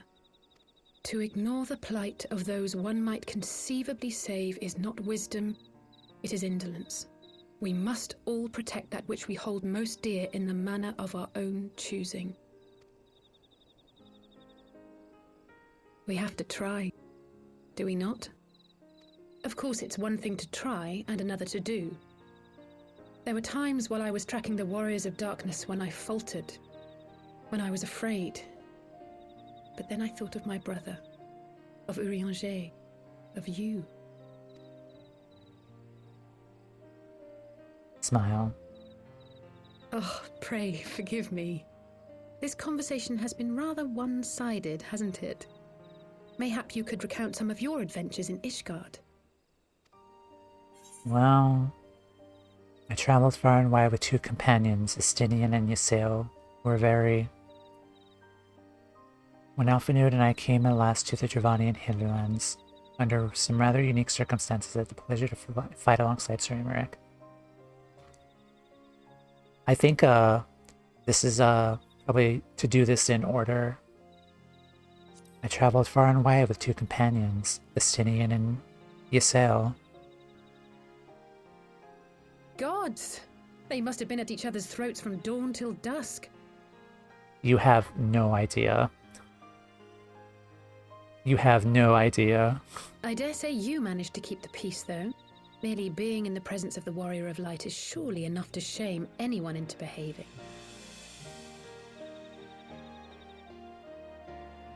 The hopes and dreams of so many rest on your shoulders, Warrior of Light. As long as the sun rises, we can but carry on, for the sake of those we hold dear.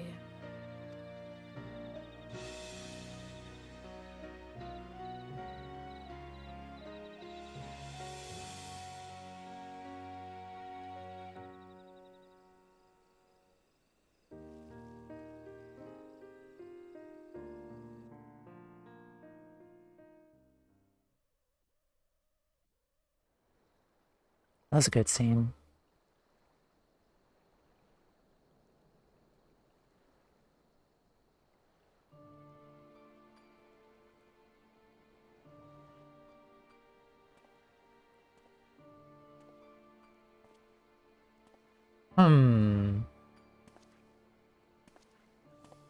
To what end dost thou cling to the tainted gifts of the Mother?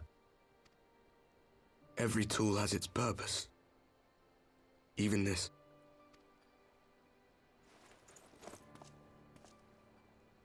Well, what is it? The seeds sown in Vilbrand have been plucked from the earth and left to wither. Alas, Titan's demise sufficed not to drive the kobolds to deepest desperation.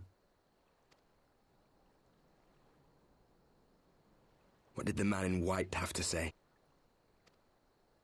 His name is That we Elidibus. are to proceed as he did first set forth. Well, that's easy for him to say. It's not his bloody world on the brink of destruction, is it? Be thou well reminded that with an end to Ishgard's unrest, naught now remaineth to preoccupy the Scion's thoughts, and thus may they devote their every energy to thwarting thee and thine. I foresee only greater difficulties ahead.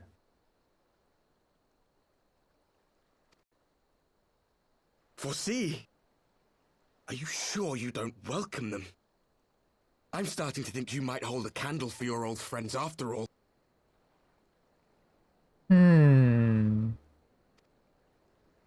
Pray do not mistake mine intent. I but look upon the path which lieth before us with due trepidation. Shouldst thou be of like mind, pray consider then another course. For the power to invoke the ardour belongeth not unto the Ascians alone. Okay. With thine own hand strike down thine enemy, the so-called hero who would see thy home lost to light. Do but this, and thou wouldst at a single stroke disrupt the all-too-delicate balance of this realm, plunging her straightways into chaos.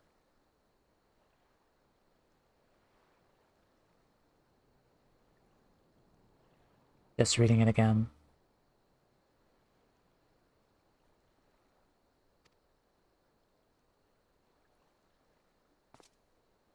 You do realize what you're suggesting, yes?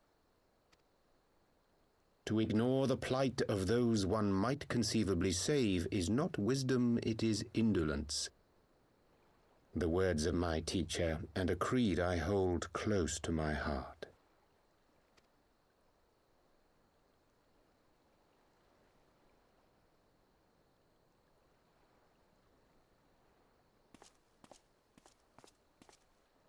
Very well.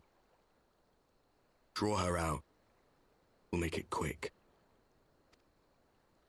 It shall be done.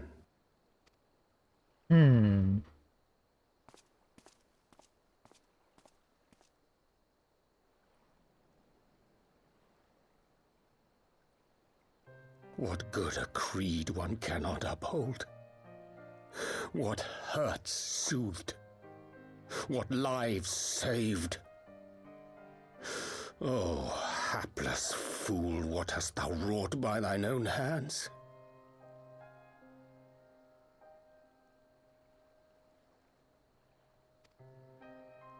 Minfilia, my friends, I shall not now beg your forgiveness.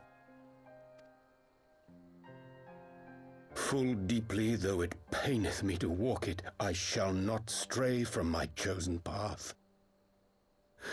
As Moonbreeder remains steadfast, so too shall I. I fucking knew it. I knew it.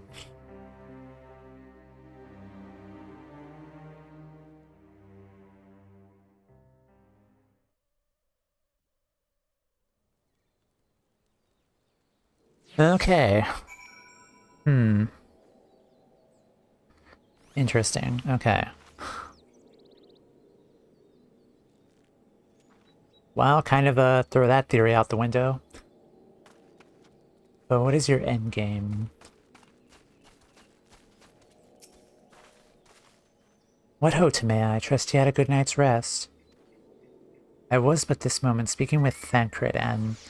Mr. Beaky, you know... This moment I was speaking with Thancred and Y'shtola via Link Pearl. They have some interesting news to share.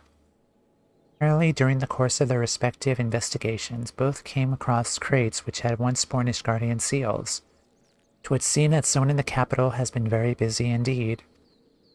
Accordingly, the Temple Knights have launched a full-scale investigation. Sir Aymeric believes it is only a matter of time before the culprits are found, but we shall have to wait and see. In the meantime, it seems only prudent to look into the recent activities of the other tribes. In this case, they too are flush with Ishgardian crystals. With that in mind, I say we pay Urianger another visit. I kind of get the feeling that since we did La Noscea, we're going to go into Thanalan next and kind of fight against Ifrit. Since we did Garuda and then we did Titan, now we're going to do Ifrit after this. So shady. Mr. Beaky ran out of feed. Don't worry, I'll resummon him again. I suggest we pay Urianger another... Wait, where's Alisaie? She was here a moment ago, with Gabu. Alright. Coming on, Mr. Beaky. Beaky.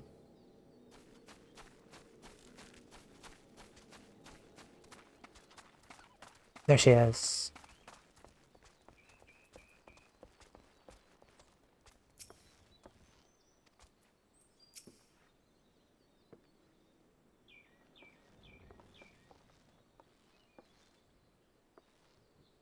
Let me guess, it's time to leave, isn't it? Not in approval? My apologies for disappearing again. If it is any consolation, I have already packed my things. How is he?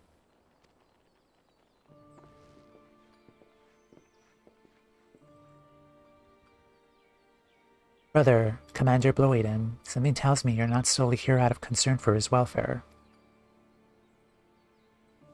But to answer your question, there have been no change. He will not speak or eat. Not even sure if he slept.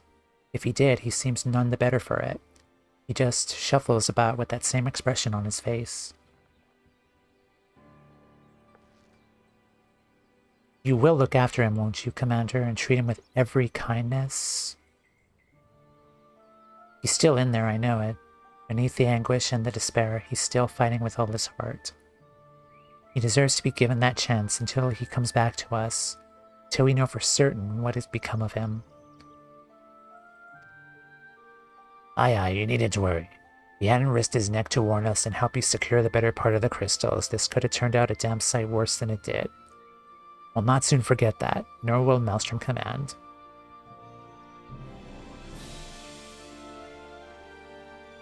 So sorry, Gabu, I truly am. You never should be made to. And I know I can't possibly understand. Mayhap there is nothing I can do or say. The pain, the anger, helplessness. Hold fast to the memories of better times. Remember them as they were. And when it hurts so much your heart feels fit to burst, let it burst.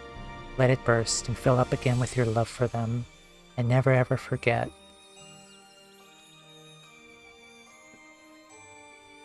Come along, little one.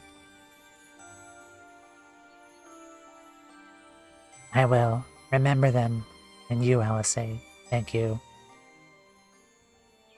Aw.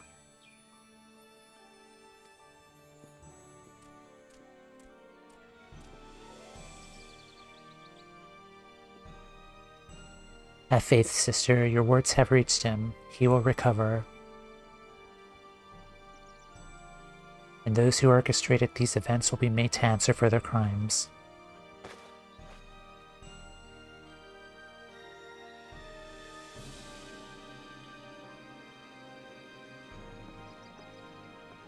Thousand times over, there will be a reckoning. Nodders.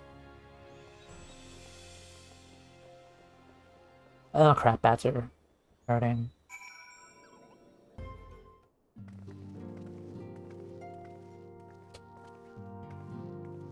We have heard the glad tidings from O'Gormal, my friends. By the grace of the 12 and your most valiant efforts, the people of Limsa Laminsa may rest easy. Alice, arms crossed.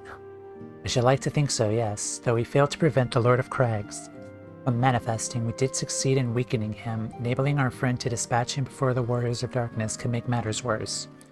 It was by no means an unmitigated success, but it will have to suffice.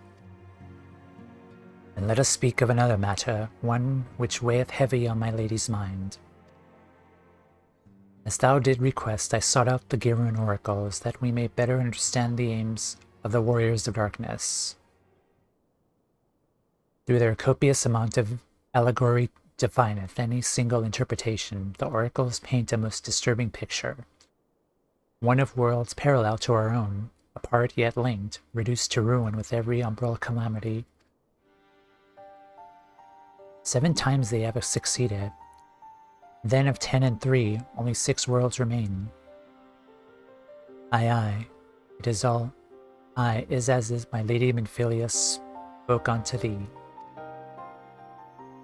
Nodders. As for what becometh of these reflections when they and the source are rejoined? Frail flesh undone in umbral fires, each soul surrendereth to her call, to flow unto the endless sea, there to endure as one and none. Then if the warrior of darkness succeed, everyone in their world will die. In essence, the verse speaketh of the renunciation of the flesh, and subsequent return to the livestream. However, this fate may yet be preferable to the alternative, for if the first were to fall to transcendent light in the manner of the Warriors of Darkness described, it would give way unto a void where none may know either life or death. Far better to die, they reason, for in death there is life. The essence of a soul which runneth unto the source may be born anew, saved, such at least is their belief, I surmise. I have no idea what he just said. I never got those, but the anniversary bird though. Yeah. You have to farm the extreme trials for Heavensward primals to get the birds. I was just trying to learn blue magic, but apparently I just got the mounts. I got the mounts as like a bonus drop. That is true then, and gods, no one should ever have to make such a choice.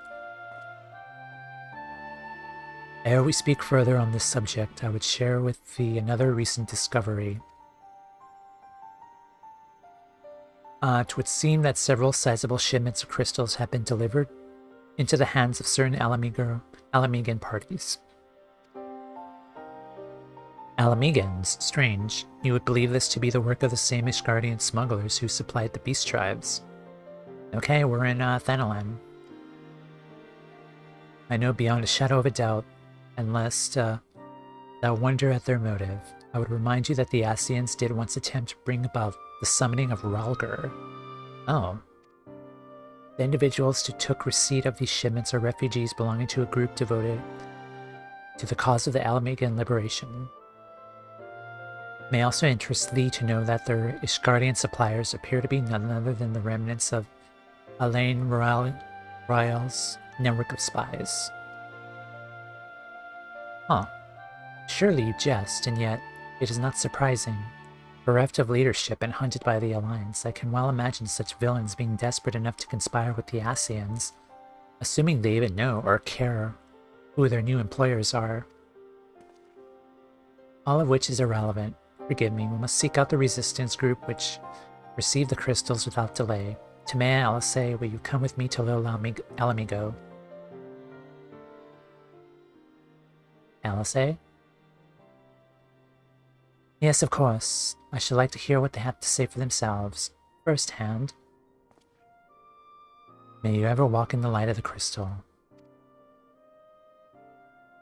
Alice is like really sus right now. And I don't blame her.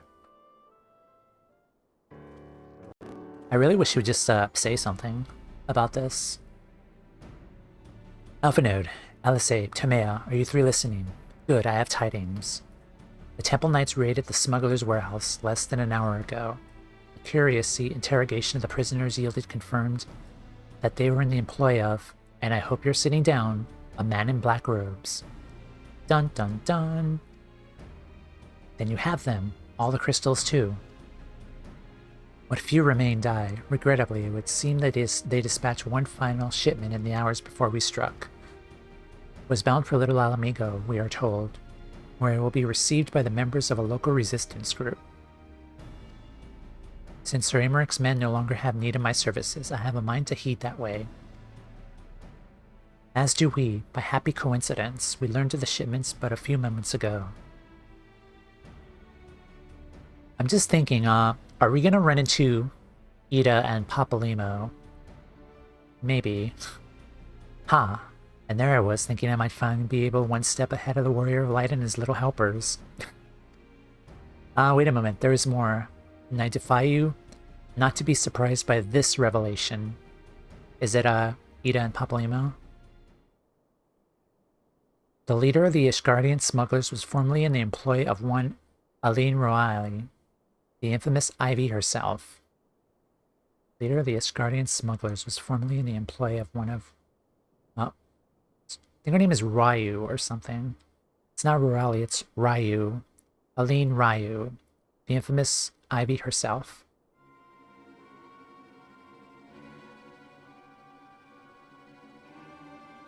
Once again, Thancred, I fear I must inform you that. Thancred, with whom else have you shared this information? About the smugglers? No one. As I think I mentioned, the raid was less than that of an hour ago. I was planning to contact Y'shtola, but is there someone else you would have me notify first? No, there isn't.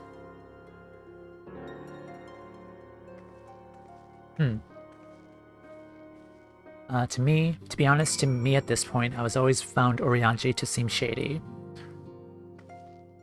Yeah, he's definitely doing shady shit. With the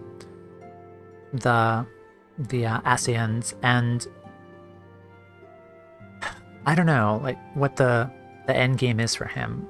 Like, at first, I initially thought he was conspiring with the Ascians to kind of find a way to bring, to destroy the Ascians, but also to bring Moonbrita back. But I'm just, I'm a little perplexed at this point in time of what his, end game is. But it looks like he wants to, like, strike us down, though, with the Warriors of Darkness. So I'm intrigued. I want to see how this continues. Okay. What in the world has gotten into her? It is twice now that we have sought Orianji's aid, and twice she has treated him as if he were a stranger. The Archon was one of Grandfather's most dedicated pupils, and spent as much time at the Levier estate as we did. He's practically a member of the family. Truth be told, I struggle to recall a day from my childhood when I did not see the three of them laughing together. Oh, it goes that far back. If this continues, I may have to raise the matter. Later, though, little amigo awaits. That's kind of interesting. Like, he's always been that shady, even at that point.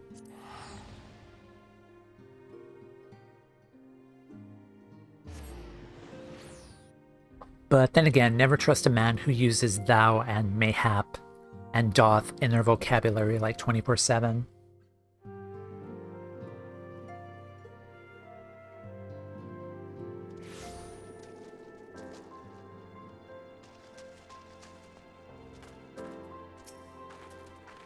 Still no sign of Thancred.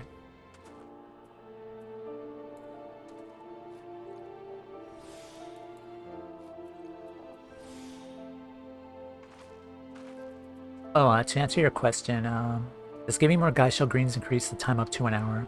If you use 2 Gisel greens, you can increase the time up to an hour. Like, that's like the max limit. I will get to the bottom of this. Oh, forgive me, It has been a long day. Did you have something to say? Oriange? Oh, I have always struggled to understand what goes on in his head, now more than ever. Listen to me, if anything should happen, it shall be me who just know I'm prepared to do what must be done. Right then, to more pressing matters, since we have no idea when Thancred might arrive, I suggest we see what information we can gather in his absence. Whatever doth thee, colony, by yon statement. Right. Total trustworthy person.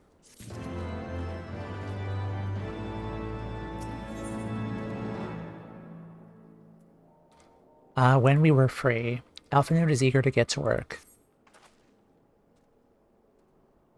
So to review, we are reliably informed that members of the Alamican resistance operate here have taken receipt of several large shipments of crystals, our tasks being to ascertain who and why.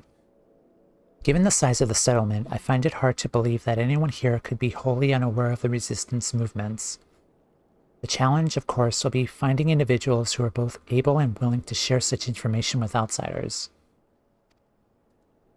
It seems sensible to divide our forces, Timea. Why don't you question the residents in the eastern half of town? Alice and I will do the same in the west, and afterwards we can rendezvous here to share our findings. The C word I used, first time I've ever heard of that. I don't even know what that means.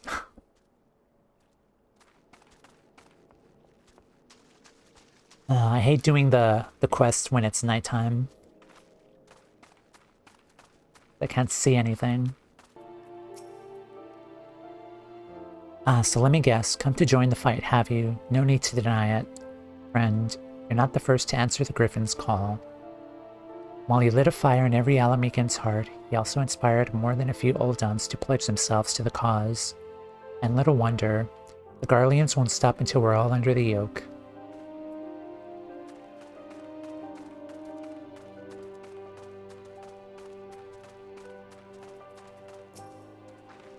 I see, you're going around asking questions. Look for the Griffin and his lot, I bet.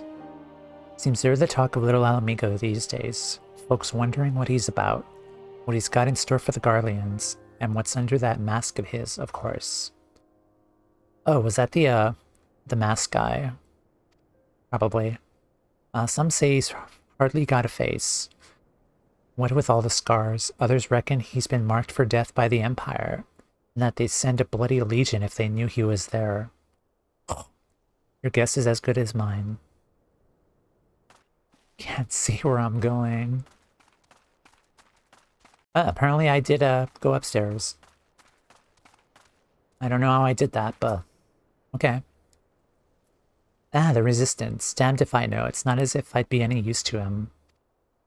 If you set store by all these tales of secret weapons, good luck to you, but I'm too old for the mask's bedtime stories. This is our lot, and it's time we get used to it. Okay. Ow.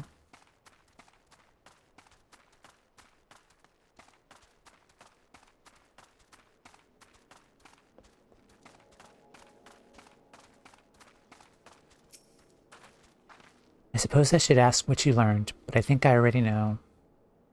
Well, you know.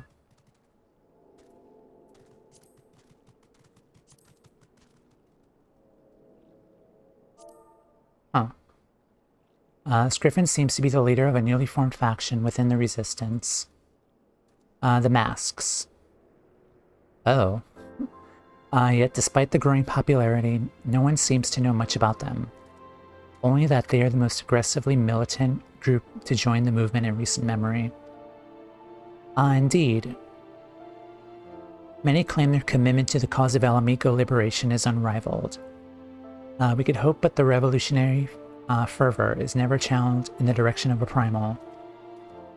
Though I feel confident that this is the group which received the crystal shipments. We yet lack proof, but taking any action, I would speak with the settlement's leader to confirm my suspicions, and mayhap even enlist his help while I am about it. Given that you and Gundobald are already acquainted, mayhap it would be best if you took the lead. I was gonna say, like, isn't Gundobald around here? Like I forgot what his name was.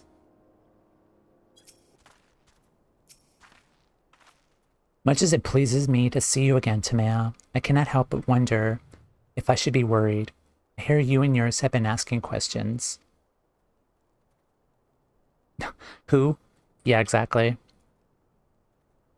The Griffin. Aye, I know of him, as do we all. He and his masks have become a leading faction within the Resistance. Though there was suspicion at first, given his secretive ways, he quickly proved himself a charismatic and capable commander. Men are drawn to his passion and his vision. They truly believe that he has what it takes to lead them to victory. Even I cannot help but admire the man for what he's accomplished, but I have not forgotten Wilred. I was blind to the danger of his ambitions, and you were not. The Griffin will soon deliver a speech to our people in the sunken temple of Karn. Go and see him with your own eyes. Weigh his words with your own heart. How convenient. 'Tis a pity Thancred is not here to join us. You two go on ahead. I shall stay behind and wait for him.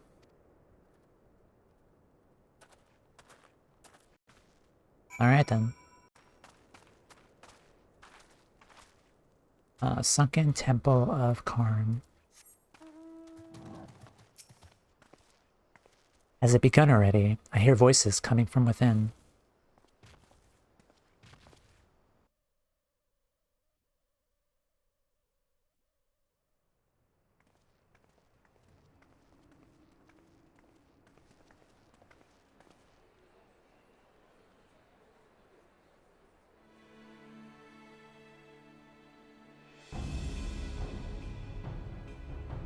Brothers and sisters, 20 years ago, Alamigo, our home, was claimed by the Garlean Empire. In our haste to overthrow the King of Ruin, we turned a blind eye to our foes in the north. With our glorious revolution, we but laid a path for a new tyrant to succeed the old. And when confronted with our failure, we fled. Not a day goes by that I do not think of those we left behind. Think of them and feel ashamed. And I know each and every one of you feels the same.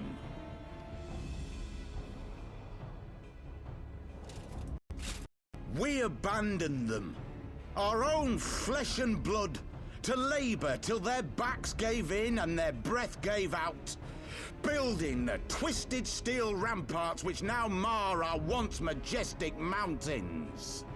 We abandoned them, the brave and true, to fight and die for their country, or worse, to be conscripted and sent off to rob another poor bastard of his home.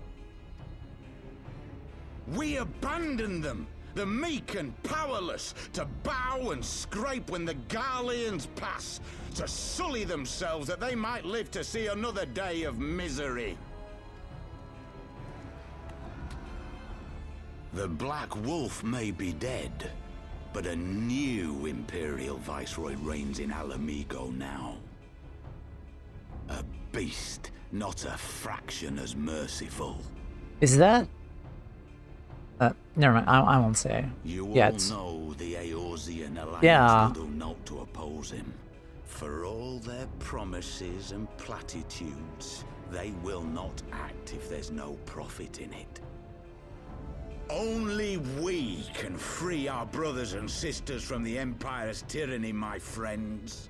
Only we have the courage to stand and fight. They have imprisoned us. They have enslaved us. And they have murdered us. But no more! Blood demands blood, and the Garleans shall pay for every drop they have spilt upon our lands.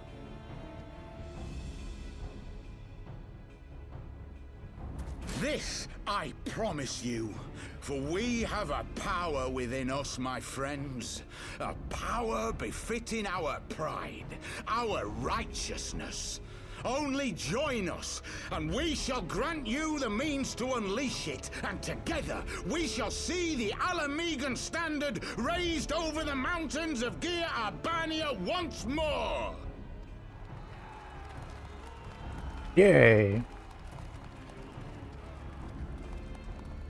A power befitting their pride. Not at all ominous, that. Wait, is that...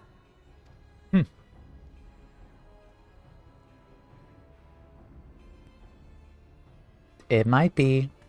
What are you two doing here? Aida. I could ask you the same thing.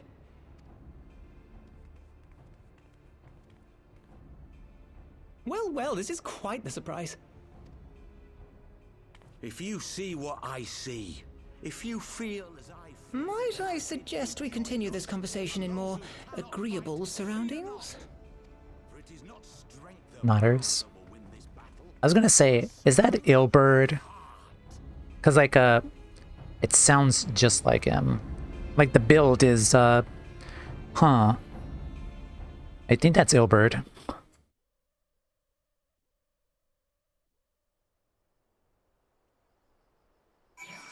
But that's cool. We found Ida Papalymo again.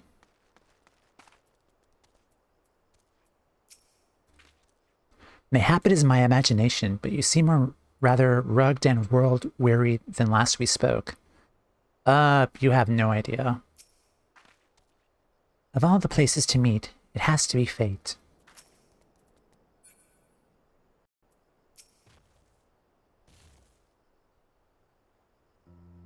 When was the last time we saw him?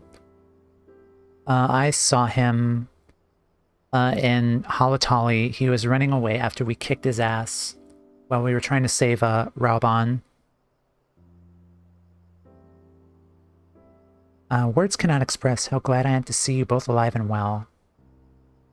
And you, though it was pretty obvious you and Timeo would be fine. The Crystal Braves never had a realistic chance of capturing any of the Scions, divided as they were and distrusted by the better part of Eorzea. If you truly believe that, forgive me, what exactly have you two been doing all this time?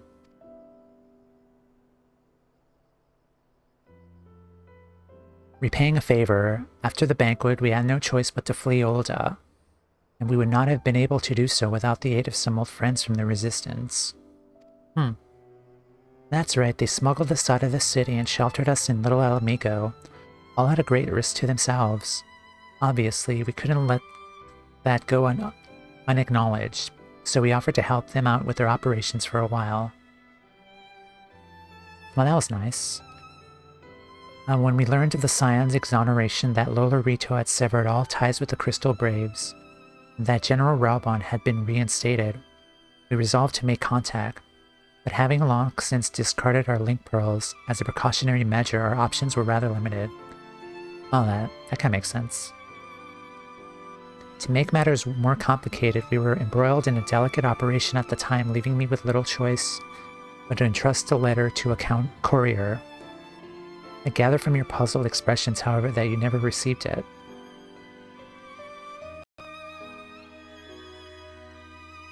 To be honest, we thought this might happen. While the masks are happy to let the refugees spread word within the community, they're pretty strict about communicating with outsiders. We also heard a rumor that the Griffin doesn't want us meddling in his affairs. The Griffin mistrusts the Scions of the Seventh Dawn. Yep, it's definitely Ilberd. Curious, it is well known that we are no friends to Garlemald. One would think the man we saw beseeching all and sundry to join his cause would welcome our support. I should say that the man you saw was not in fact the Griffin, but an impersonator. And a talented rabble-rouser to boot. It would not surprise me if he were responsible for a majority of these public appearances. There's an imposter. As you may have gathered, the Griffin is an extremely cautious and distrusting man who has made every effort to conceal his identity. Even when we participated in a raid under his direct command, we were not permitted to approach him. It's hard to know what to make of it all, the secrecy, the impersonators, the masks.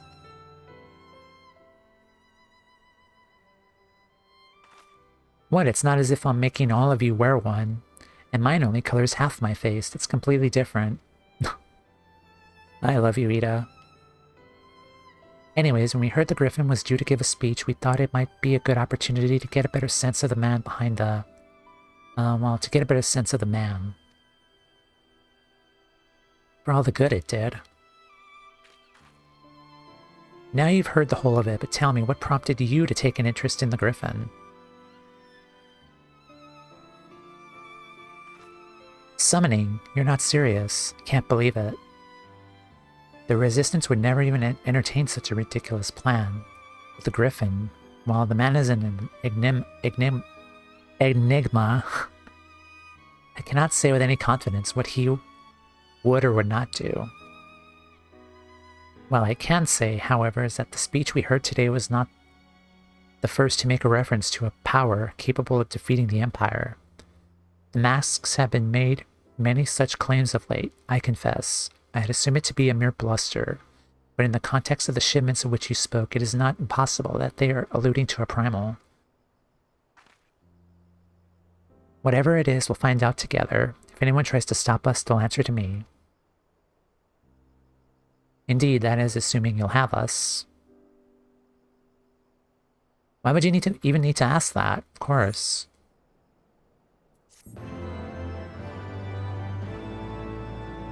I mean, I thought we were like a big silent family.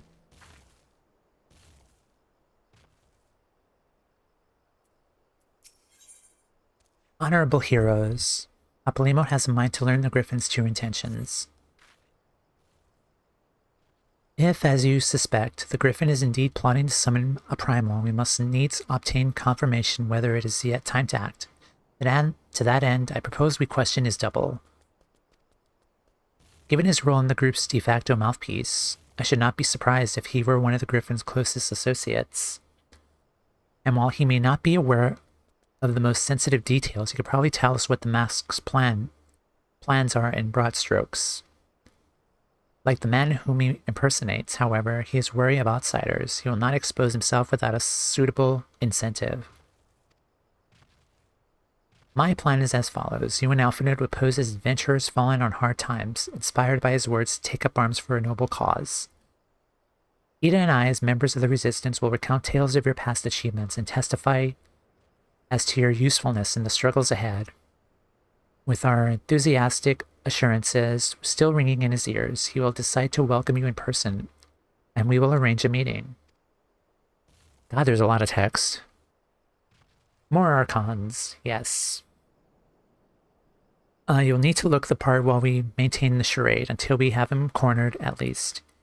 Here, this shall be enough to purchase suitable garments from Talabot, and to have him rub a respectable amount of dirt on them for good measure. Oh, this is just like a when we were in Drybone, and we had to like bake for work as refugees. One of the early quests of the game.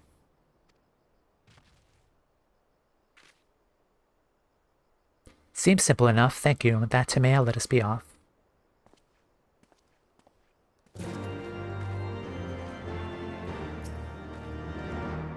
Our identities will be revealed, but it cannot be helped. We don't have time for a clever approach.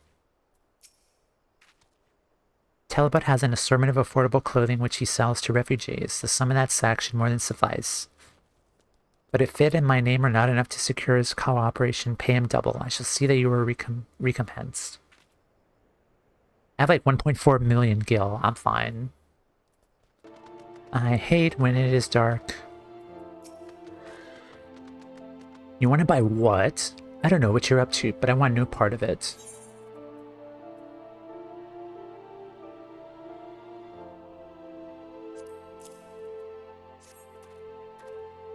Well, you're the ones with the gil, and seeing as your friends at Papalimo. There, tunic and slops for the both of you. Tailored and treated to your taste. Now off with you, before someone sees us together. Clothes make the man, as they say. Right then, I will go and change. See you at the spot Papalimo marked on our maps. Yep, we're doing this again. It's kind of a nice callback. Oh, it's the same items. God, my HP just went down like so low. Okay, we need to hide these.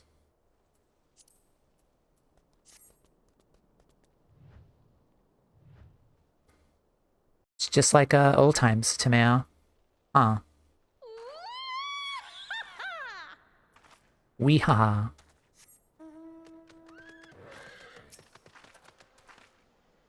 Well, look at us, a pair of down-at-heel adventurers seeking a chance to recapture past glories. Yes, that should suffice. Now we play the waiting game. Rough living in a cave with no electric lighting. Yeah.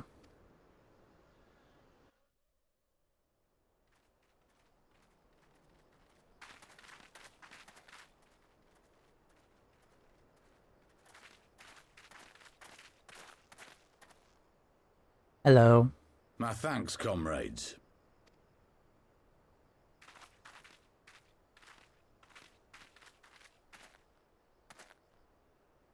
You must be the esteemed adventurers of whom I've heard so much. I understand you have taken an interest in our cause.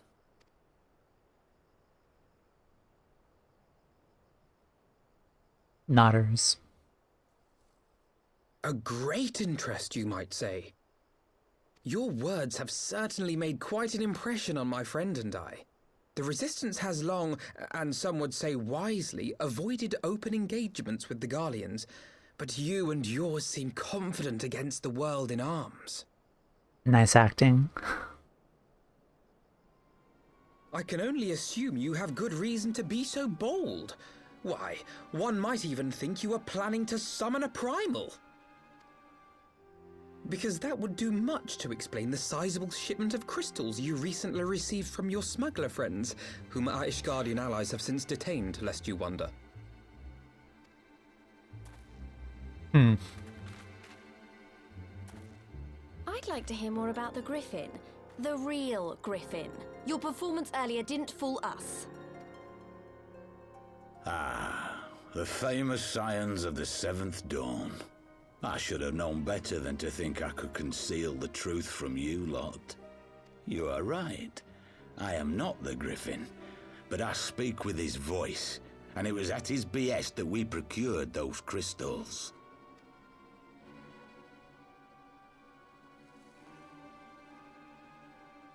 Angry eyes. You are wrong, however, if you think that we procured them to summon a primal. We used them to reach an accord with the Amalja. In exchange for crystals to summon their god, they will aid us in the fight for Alamegan liberation. Huh.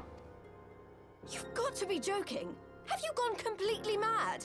When people find out you helped the lizardmen summon Ifrit, they'll turn on the resistance. Alamigo will never be free.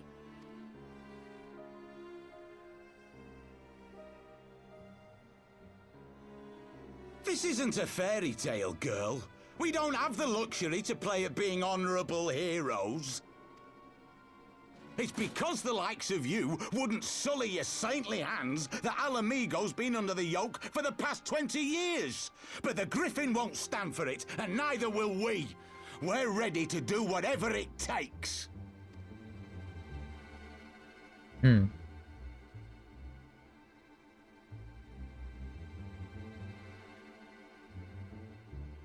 What proof do you have of this arrangement with the Emulger? What? Aside from a lack of crystals? None. But the beastmen have a great big pile of the things if you fancy looking. You might want to hurry, though. It'll not be long before they summon their god. Search our camp if you don't believe me. We have naught to hide.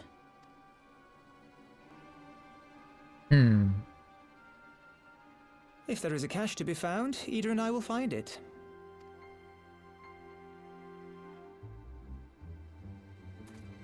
Then let us be off. The false griffin. Are you perchance the warrior of light? No, I am the warrior of, ants.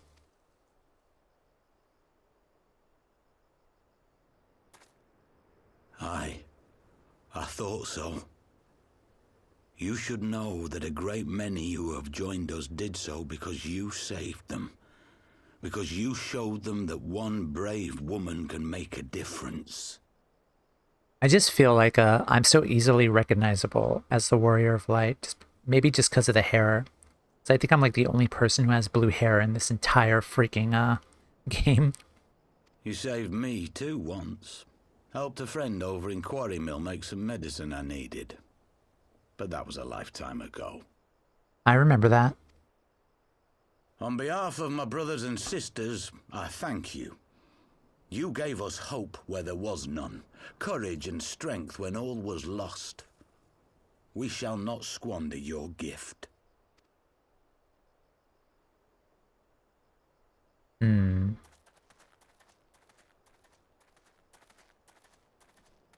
I know that look, Ida, and I do not like it. You cannot seriously be contemplating taking up arms with that band of cutthroats. I just... That'd be a good identifier, aye. Yep. If the Griffin and his men have their way, it is only a matter of time before the situation in Alamigo comes to a head. Your homeland's future teeters on a knife edge, and any reckless action, however small, could have irrevocable consequences. You mustn't lose sight of that, Ida.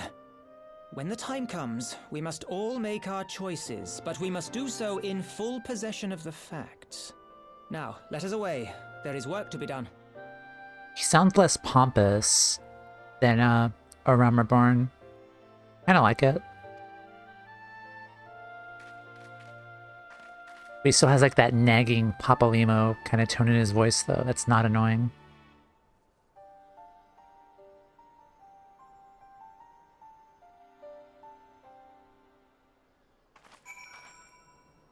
Alright. Quarry Mill, he said. Do you remember? Forgive me, you can't be expected to recall every name and face. Besides, it's not as if it matters. I have long admired how you live in the present, how you focus on the problems at hand and always keep moving forward. So let us keep moving forward together. We must find and secure those crystals. This is no time for looking back. It's kind of funny coming from you. Okay, can I, get out of these? It's closed.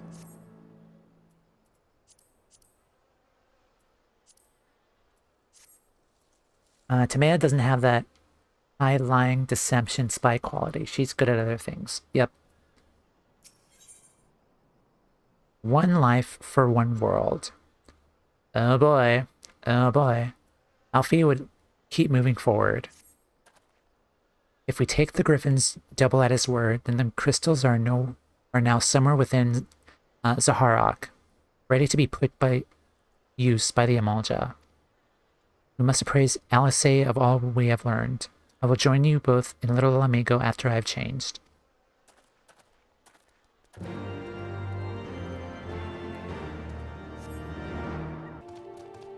Oh, hi Thancred. Kept you waiting, eh? My apologies.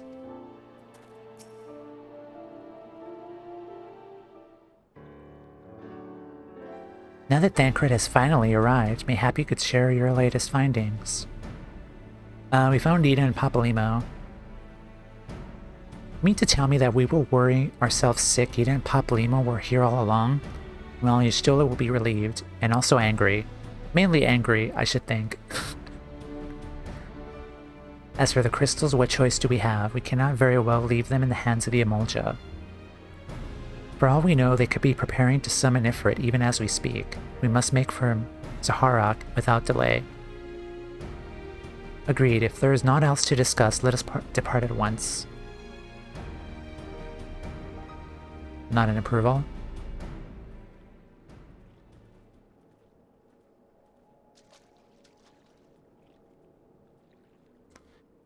And so they go forth in accordance with the Griffin's plan. Aye again.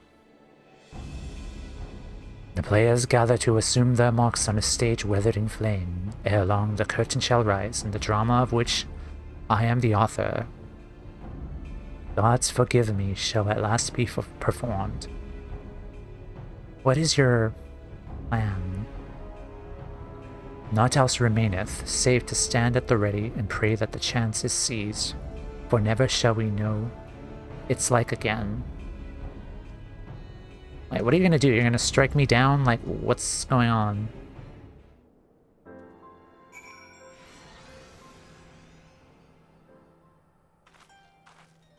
Oh, there is a battle. Where are we?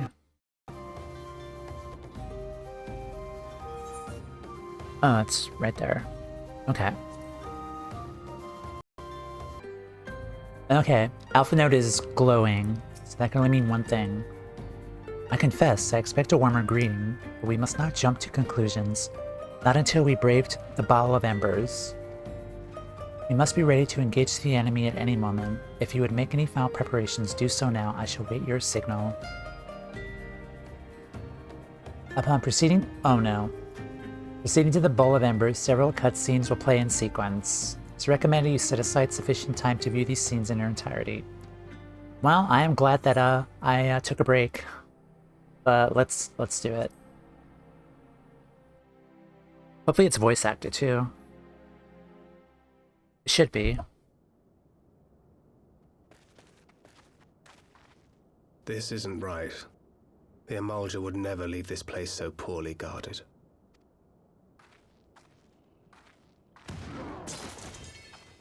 Not willingly, no.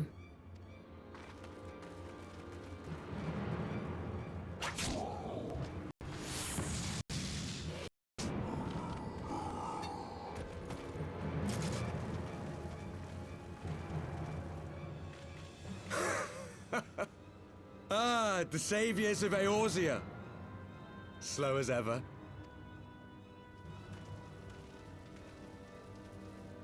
By the 12. Will you never learn? You know, you're right. Mayhap it is time for a change of tack. Killing primals, tormenting beastmen, hastening the birth of a new god. Well, we finally kick your ass. It's a bit much, isn't it? And frankly, we don't have the leisure to do it. But killing the Warrior of Light, on the other hand, that would soon plunge Eorzea into chaos. One life for one world. A fair exchange! Wouldn't you agree?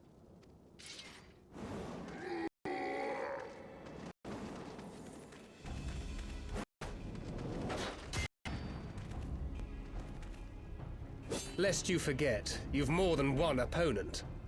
Yep.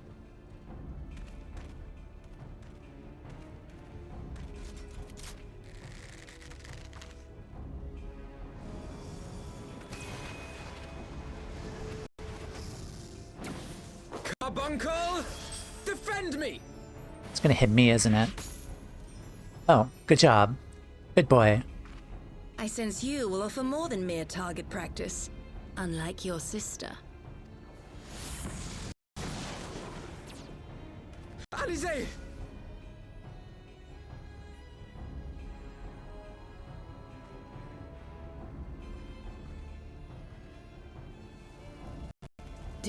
Oh, geez, she's bleeding. Did I not tell you, Alphino? I am not the girl I once was. My brother was always the clever one, while my talents lay elsewhere. Oh?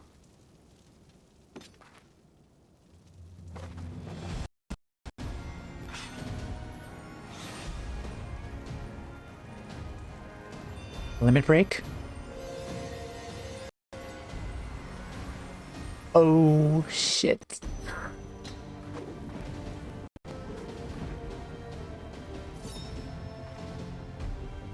As Eorzea's blade of light once stood by my side, now I shall stand at hers and defend this realm with all my might. Get him, girl. It's pink. It is. Let's finish this. Alright, finally we can kick their ass now. I've been waiting for this.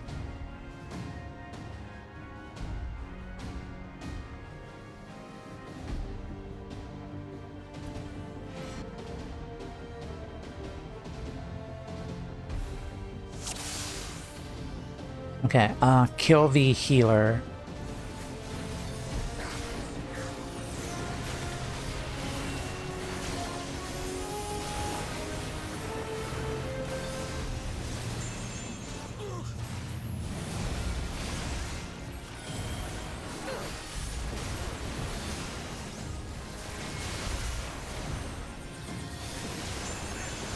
You shall fall soon enough.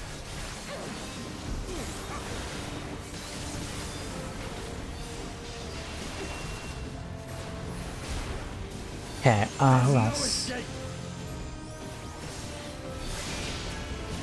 Kill the, ranger. Power the echo.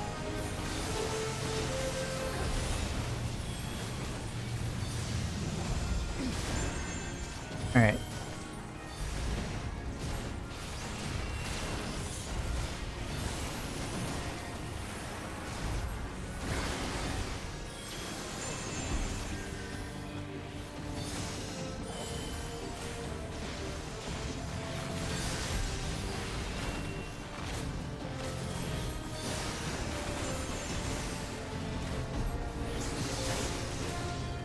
Okay. Okay, I kind of see the tether there.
Okay.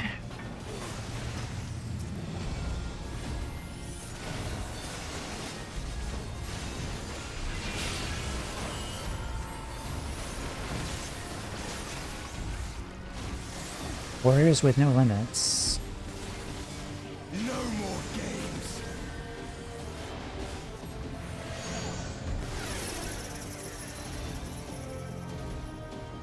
Guys?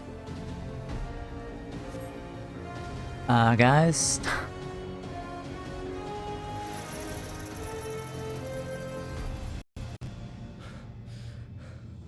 It ends now.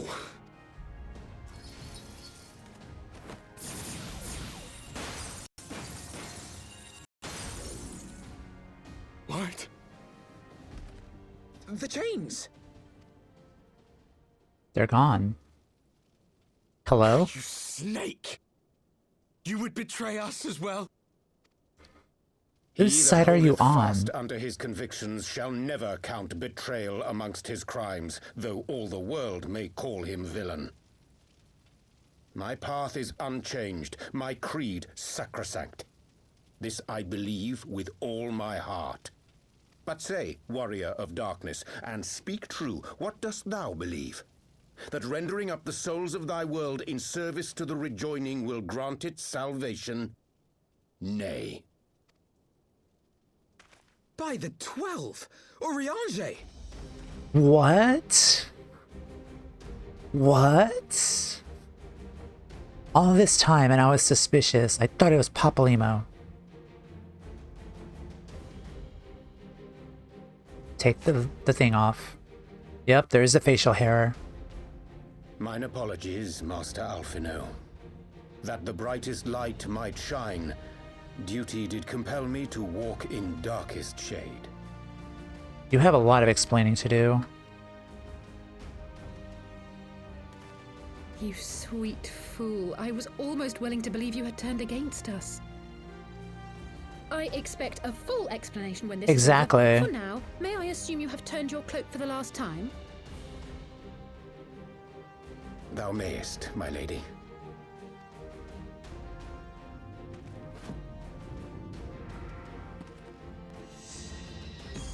Geez, everyone is going through a glow up right now. By thy leave.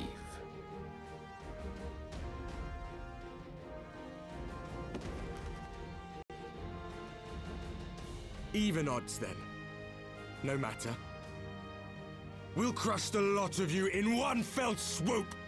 If he explains it, will you still understand it? Ain't easy. Yeah, you have me there.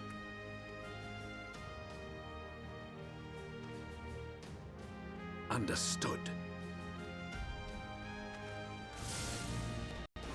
Hearken to me. We only have one chance. Channel your ether into my blade that I might strike before the mage casts his spell. I cannot do it alone, but together we can defeat them. Nodders.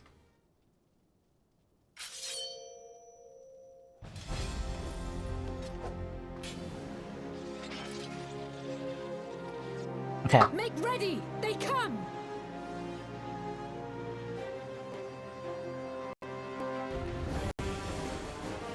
This is so cool, like, all of the OG Scions here versus these guys. Okay, kill the healer.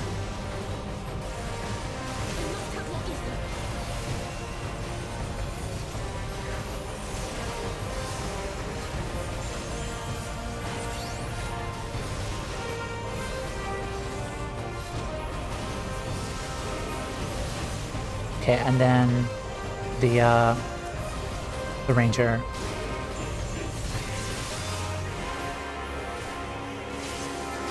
Give me your ether.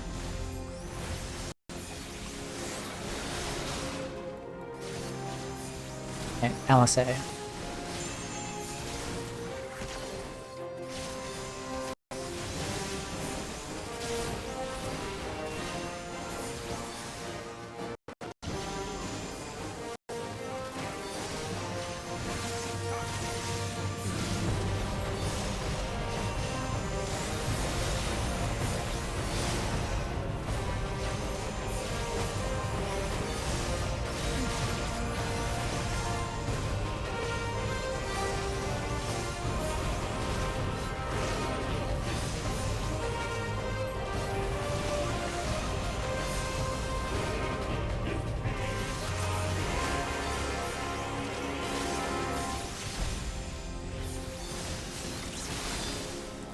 Okay, and then Magus.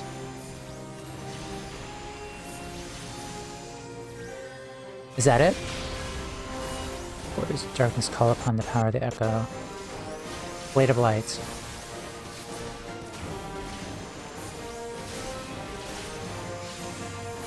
Shines.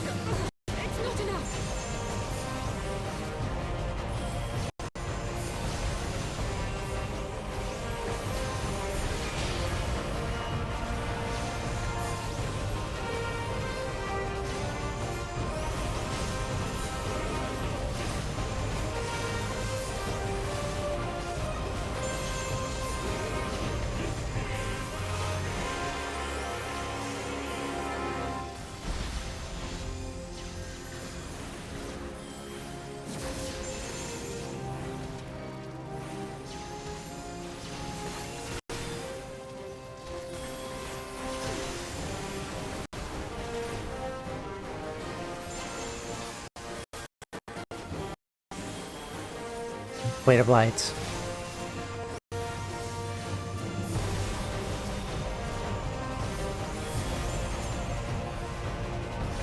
Fuck off.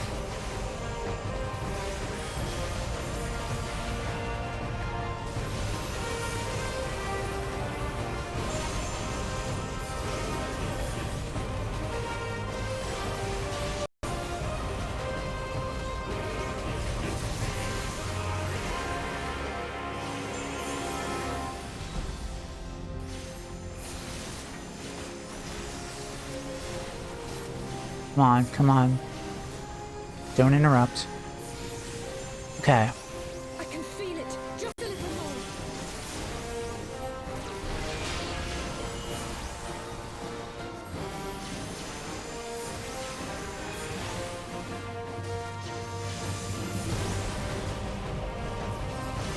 more. Ranger.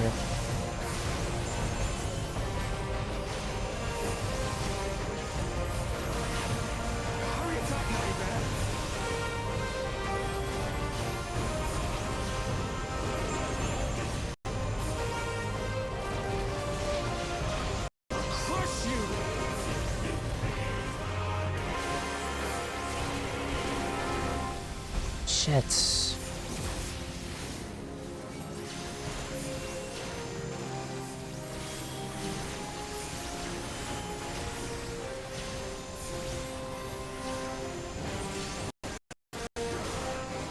Fuck off.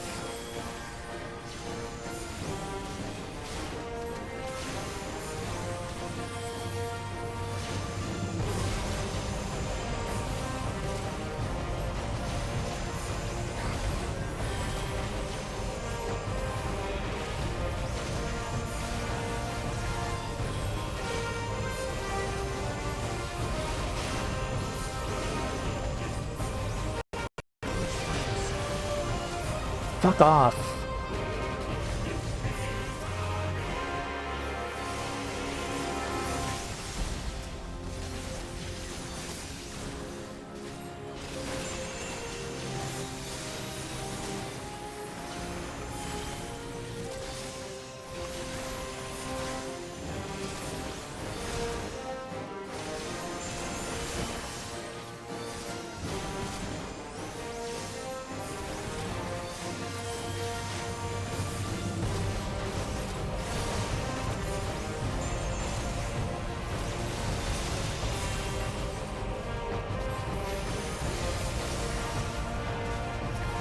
Alright, come on, come on, come on.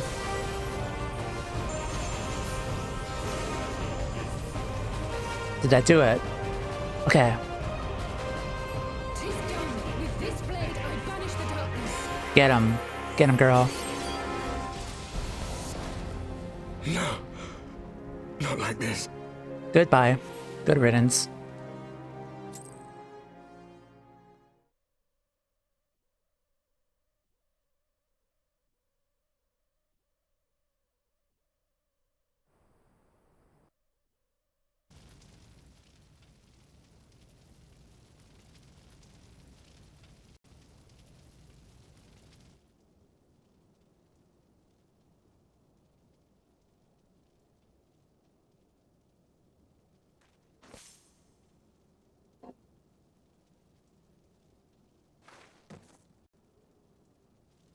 Good job, Alice. Alize, are you hurt? A touch dizzy, but otherwise fine. Thank you.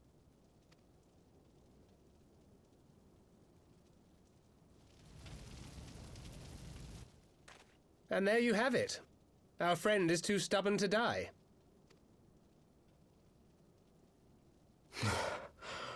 We are far from finished.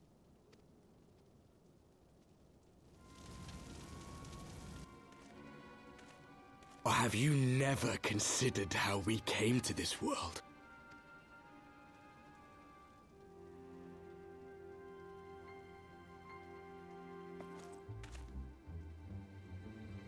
Crystals? You mean, like the Ascians? Just so.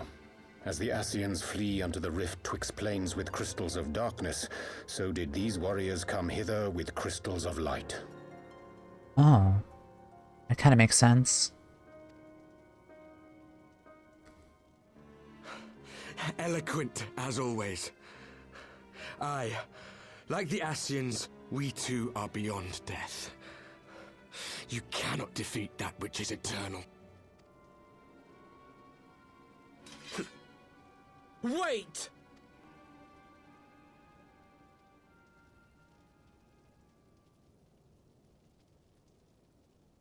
Such methods as the Ascians employ require the renunciation of the flesh. You would have had to... possess other, people, right?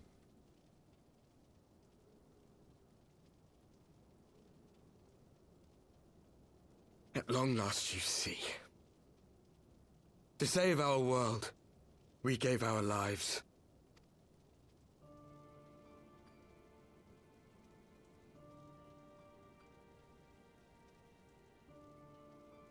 We were just adventurers trying to make our way. An odd job here, a favor there. We never aspired to be warriors of light. But word of our deeds spread, and soon people were calling us heroes. They placed their hopes and dreams on our shoulders and bid us fight for all that was good and right.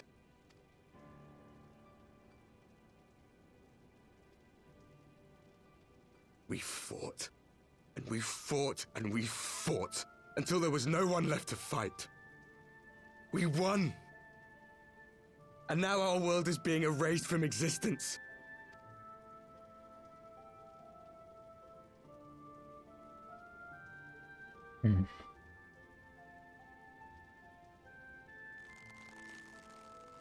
We did everything right. Everything that was asked of us, and still it came to this.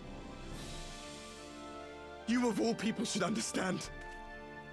We will not falter.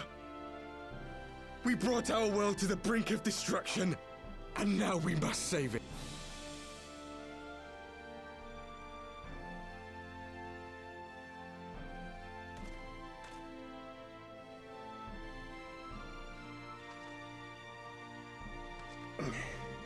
I've died before, Arbet. I'm not afraid to die again.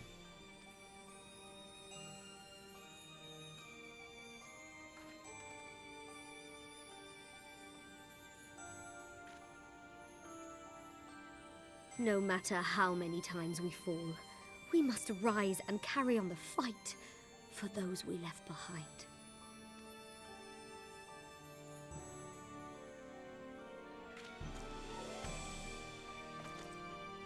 They each have one.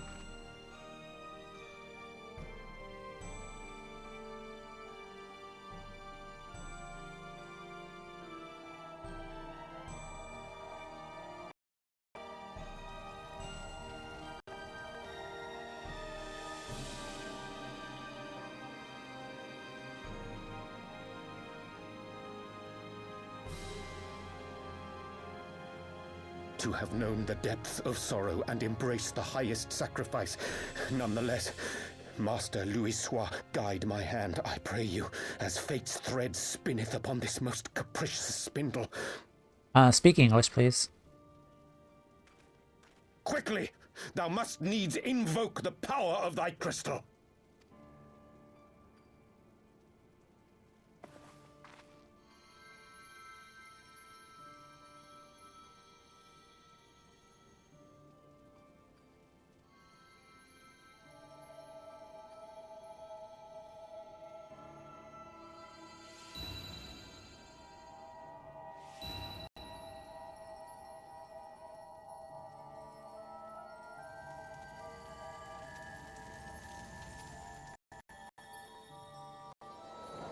What is happening?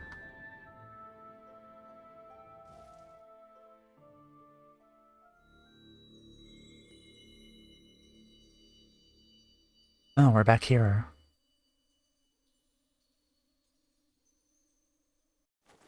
What is this place? Such pain. Oh. Such sorrow. Oh, my dear children. It can't be. Infilia. Mother Heidelin, hearken unto your children's plea. From 2 worlds do we gather, and from 2 worlds do we offer a bounty of light. In this desperate hour we do beseech your intercession. We beg an audience with the word of the Mother, with your chosen Minfilia.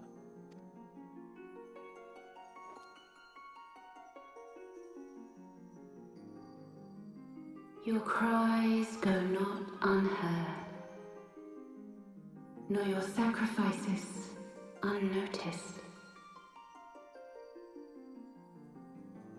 Though many are lost, there are those we can yet save, whom I can yet save.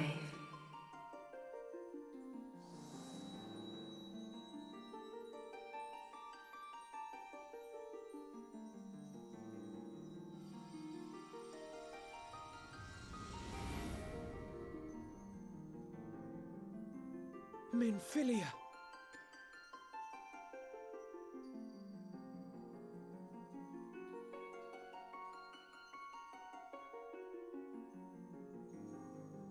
Blessed children of the First, the light of your world hath grown blinding in its radiance, but it is not yet absolute.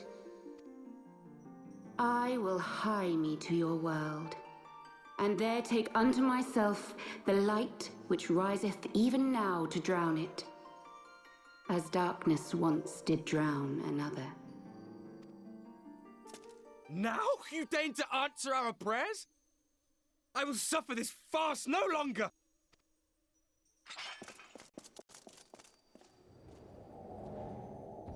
Stop.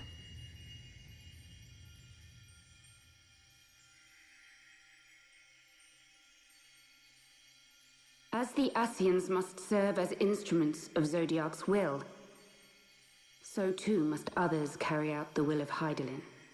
But for the boon you have granted her, she has grown strong enough to set me free, that I might serve as her emissary. Your suffering, your sacrifice, your supplications, she has heard all. We will not let the first fall to light.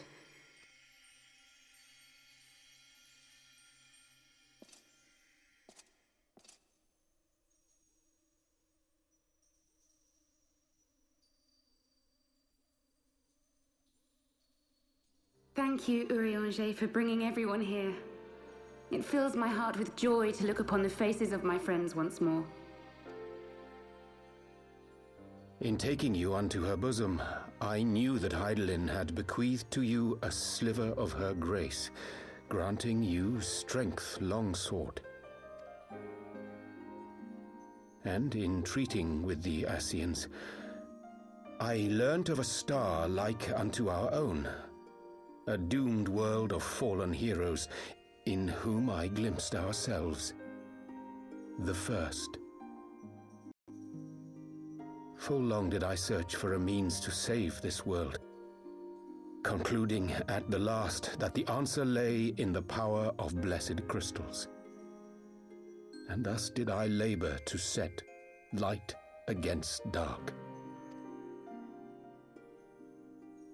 Yet I knew from the beginning that this salvation would not come without sacrifice. For the instrument of the First's deliverance would of necessity be required to journey thither, there to remain, mayhap forever. You orchestrated all of this, not to save her, but to send her away!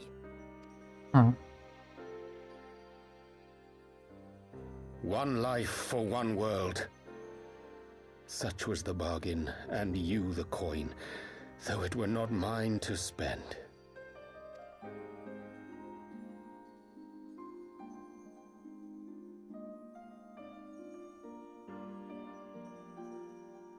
Have we not walked together in the light of the crystal, and at her bidding borne witness to the joys and sorrows of this land? Each and every one of you knows my heart. If this be the price I must pay, I pay it gladly. You would go alone, then? My dearest Thancred, you who have ever watched over me, I am truly grateful for all you have done on my behalf, as would my father be. Your kindness, your compassion, your love. These are your gifts to me, and our gifts to them, forming a bond which transcends time and space.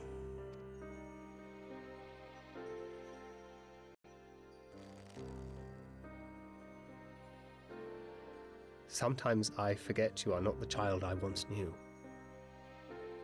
Make me proud.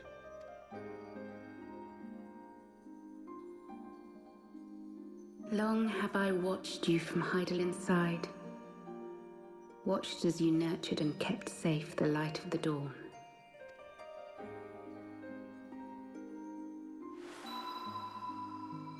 The dark recesses of the world hide untold secrets and dangers. Thus do I entrust to you, Tupsimati. I pray you, keep to the path that you may never have need of it.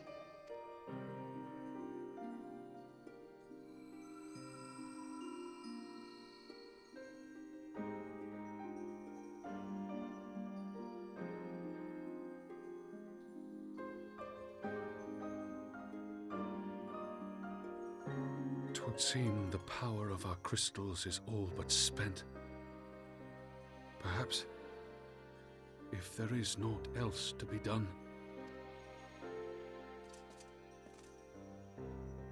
So I'm a little confused with what's been happening, but I feel he's gonna go with them, or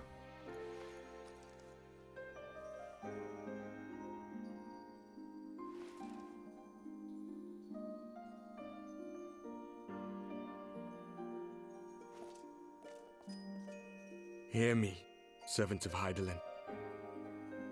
If you would have us place our trust in you, then I would ask a favor.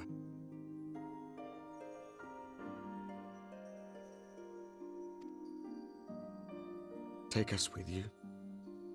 Take us home. yeah, it looks like it.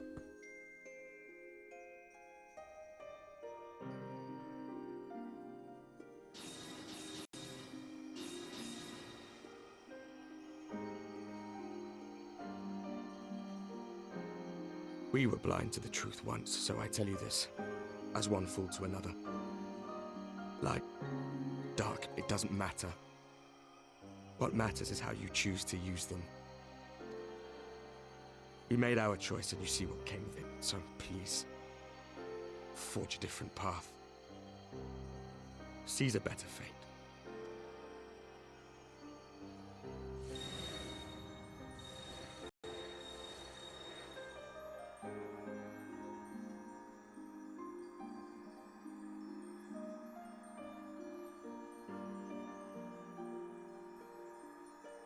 It is a strange feeling. So many times have I watched you depart, my heart filled with worry. And ever did you return to me in triumph. Someday, when I have found a way to free this star from her sorrow, I promise you I shall repay the favor.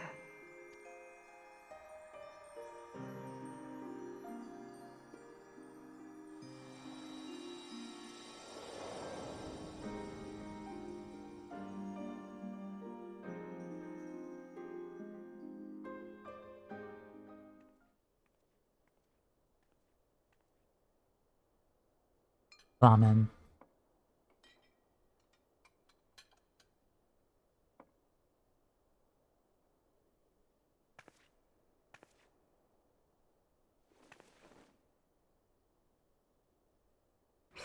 forgiven me. For everything.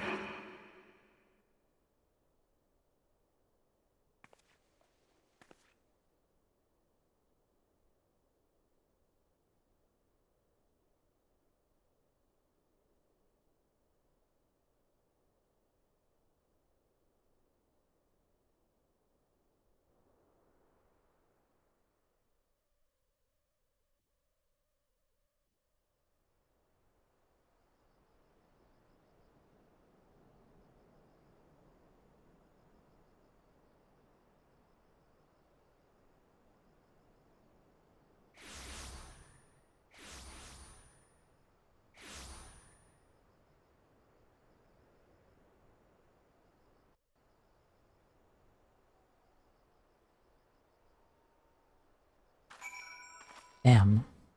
Okay.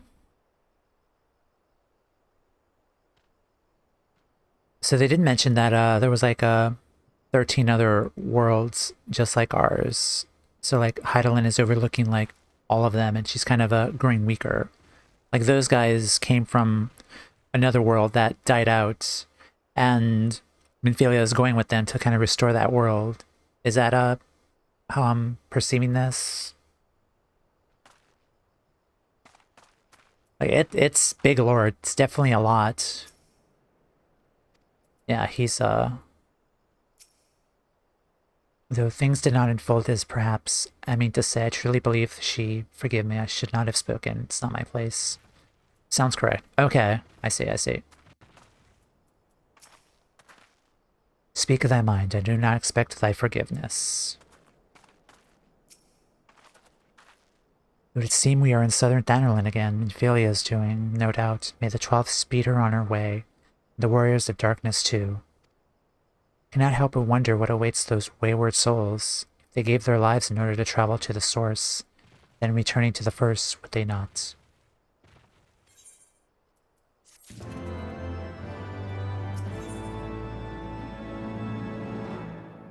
Oh no.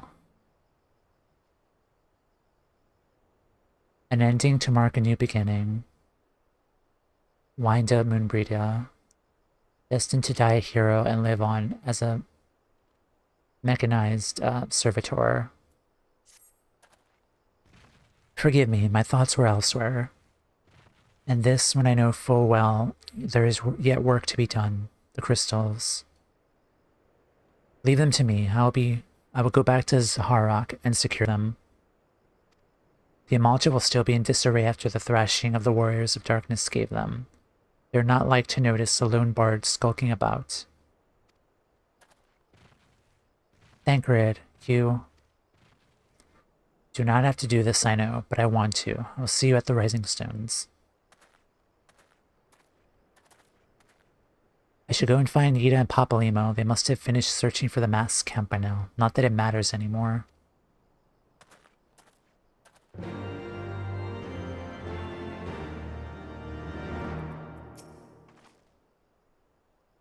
You must be tired, I know I am. If thou will permit me, my lady, I would ask a question. When didst thou become aware of mine independent pursuits? When I saw you meeting with the warrior of darkness and the Ascian at the great library. I tried not to think the worst. You never been one to confide in others, so I knew that even were your intentions pure, you would not share your plans with us until you felt the time was right. But I cannot deny that a part of me feared you had simply betrayed us. Would that there had been another way, know that I took no pleasure in deceiving thee, and that these sins will forever weigh heavy on my heart. I understand why you did what you did. That you but sought to achieve the greatest good while inflicting the least harm. Not many would have the courage to make that choice. But even knowing what came of your actions, I find that I cannot condone them. I'm sorry. Forgive me, I believe the events of the day have taken their toll on me. I should like to rest for a while. Thou wilt grant me leave. I will gladly escort thee unto a refuge of thine own choosing. Once my lady hath regained her strength, we shall join thee at the Rising Stones. Until then, warrior of light.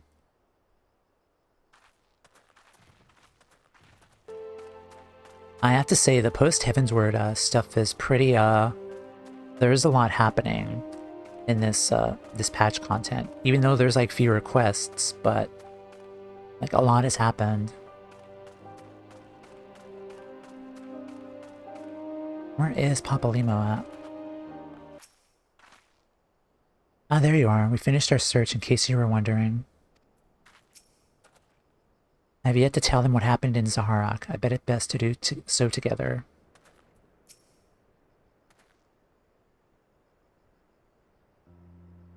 Well met, Timea. Alphanode said you'd be joining us. It seemed the Griffin's double was telling the truth, insofar as we found nothing resembling a sizable cache of crystals in the mask camp. Do you perchance find one in Zaharak? Actually,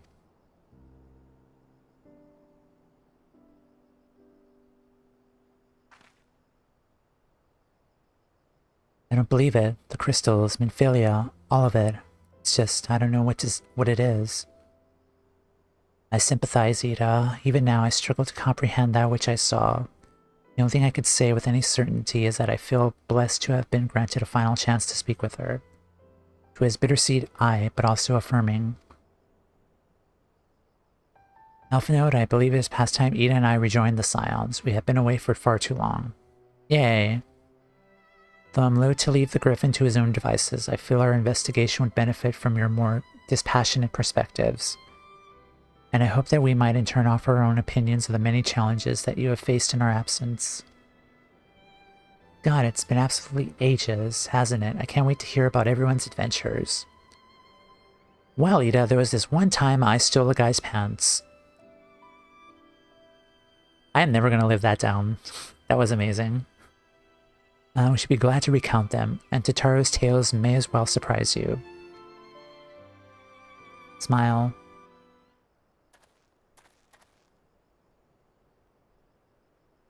Ida, Ralgr be praised, it is you.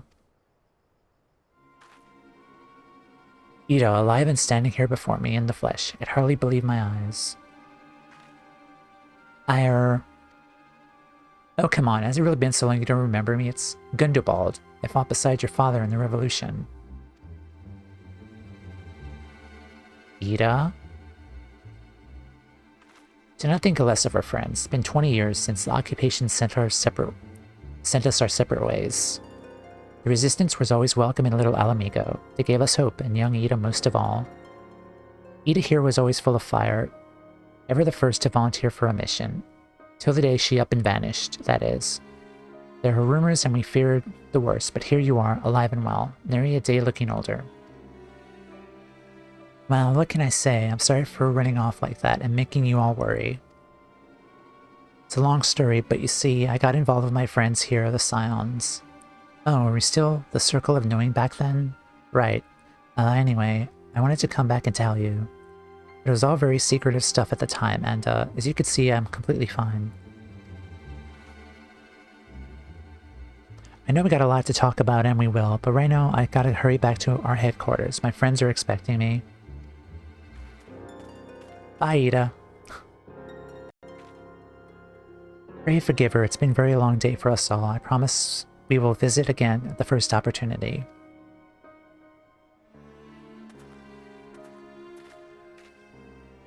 Let us to the Rising Stones.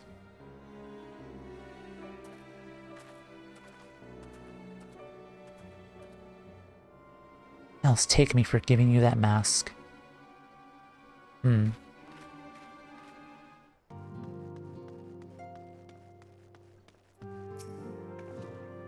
Welcome home, Timea. I trust your journey was uneventful. I'll be pleased to hear that Thancred has secured the crystals. He sent word a short while ago. Once he's delivered them safely into the Temple Knight's care, he will rejoin us here. We can declare that this matter officially resolved. While awaiting your arrival, I took the opportunity to contact Y'shtola and Kryl, brief them on all that has occurred. I also requested that they return to the Rising Stones at their earliest convenience, now that our lost friends have been found. It would seem meet to discuss the future.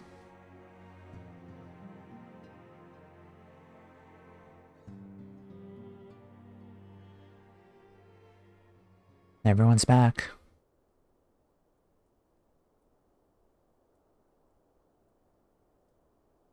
Back in the Solar. It's been too long since we were all together like this. Not since after Moonbreeder. Yeah. Much has changed since then. We ourselves, most of all. And our voices.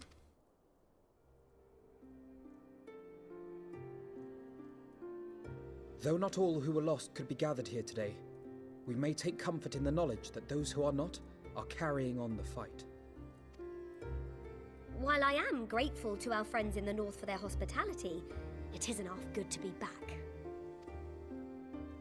But, as Papalima rightly said, much has changed since we last stood here. The Scions of the Seventh Dawn are not as they once were, nor should we be. Our travels in the north brought us into contact with a host of fine and generous people, and their selfless deeds serve to show me that it is not lofty causes that should inform our actions, but our hearts. And I hope that the Scions might continue in this manner, as individuals driven by individual principles. Provided we all sincerely desire to work towards Eorzea's salvation, I believe the paths we follow to achieve it need not, and should not, be dictated by any single ideal. Companions bound by a common purpose, free to go whither they will. The idea is not without merit. Very well. I shall resume my research of the primals and the elder gods of Eorzea. Should anyone have need of my findings, you need only ask. I should be glad of your continued assistance. Well, my main purpose in coming here was to see the signs of the Seventh Dawn restored and my dear friend found. Nevertheless, having involved myself in your struggles, I feel compelled to see them through to the bitter end. For Minfilia's sake. That is, if there are no objections. None at all. You will always be welcome here, Kryl. You're the best. Urianger, can we trust you to carry on your investigation of the Ascians as before? Rianji, why are you still wearing that? I kind of liked the other garb you were wearing.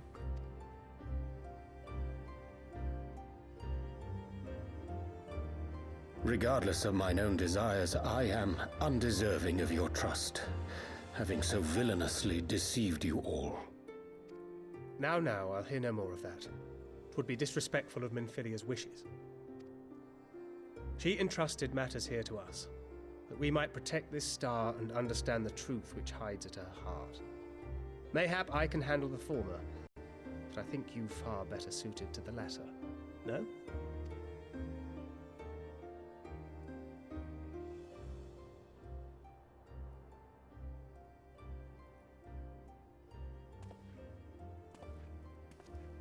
Very well. Then out of love for my Lady Minfilia and Moonbreeder both, this shall be my solemn charge. Papalimo and I should probably return to Thanalan to keep an eye on the Resistance. There's still the matter of the Griffin and the Amalja, not to mention the new Imperial Viceroy. That little lot must be worthy of our attention, right?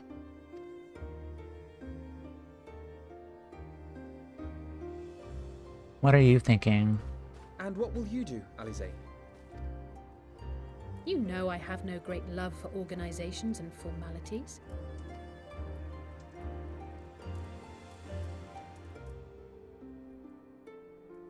New bestie? That being said, this new approach you propose is not wholly objectionable, and we've always got her to keep us from bickering. Smile. But I will suffer no titles. I am not here for House Leveilleur, nor to walk in Grandfather's shadow. Upon that point, we see eye to eye. If it please you, you may think of me as but another comrade in arms.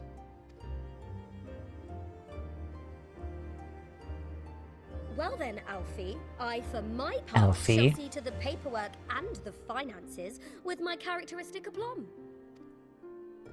I would not have it any other way, Tataru. And we mustn't forget you. What now for the Warrior of Light? I'm gonna go play Fall Guys. Well...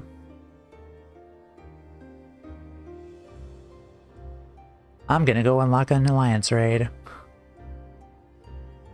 What do you want, Tomeo?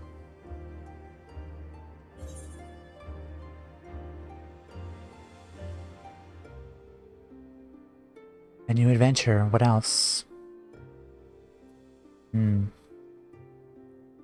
honestly don't know. Yeah. Indeed. The path behind us was fraught with hardship, and the path before us will be no less unforgiving. But a new dawn shall break over the realm, and I see before me the faces of those who will deliver it.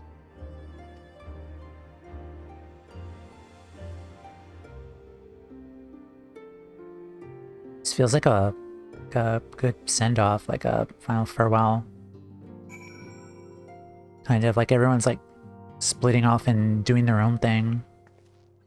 Like going their own ways.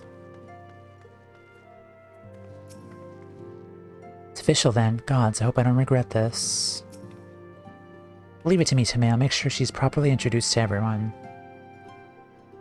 Let's talk to everyone. As agreed, we shall spend the coming moons conducting our own independent research, should you have need for our services. However, you're welcome to seek us out. It seemed that I'm a scion, then. Some derive comfort from such titles, but I cannot say that I feel any different from before. Well, mayhap a twinge of pride. Ah, you're so cute. And what are you thinking? Same as it ever was. Losing all the scions again. Yeah, it definitely feels like everyone's saying goodbye in some aspect. Suppose you should not be surprised. With everyone standing in a circle delivering grand proclamations about the future endeavors, she naturally felt obligated to make up one of her own. How are you feeling? You needn't say a word to Maya. I know. Wherever she wanders, no matter how far, she will always be with us. Yep. May be argued that the great sundering of the source was an aberration, and the existence of the 10 and 3 reflections an offense to the natural order. Though most assuredly, as the Asians believe, was in the hope of opening mine eyes that to said revelation that they first come unto me, imagining it sufficient to secure mine own allegiance. Nor would they have been mistaken, were my heart a temple to truth alone, but as a devoted follower of Master Louisoix's teachings, and for the love I bear him and his, I hearken not to their words. I have Sir Aymeric's assurances that the Temple Knights will henceforth keep a close eye on the Asgardian crystal trade. Oh, and he extends his deepest apologies for your dinner having been cut short. Courteous fellow, isn't he? You would never guess he was a politician.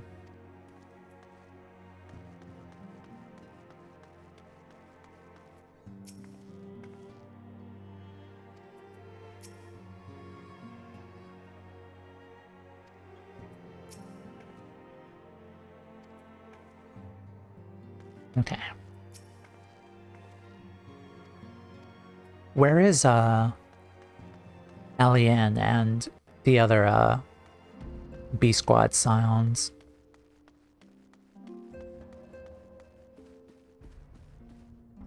There's these two. Oh, okay. Well, anyway, let's finish this. Ah, look at them, Tomeo, the scions of the 7th Dawn. Look at how far we come. People we've met, the moments we shared, the losses we've suffered, the tragedies we've overcome. All of it has made us who we are today. Where we go from here and what the future holds, only the 12 know. But I know that we will find out together. Winda Moonbrita.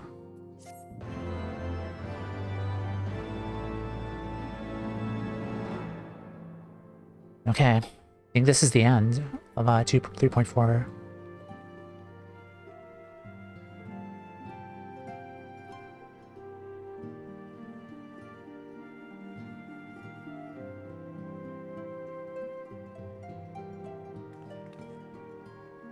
One world's heroes are another world's villains.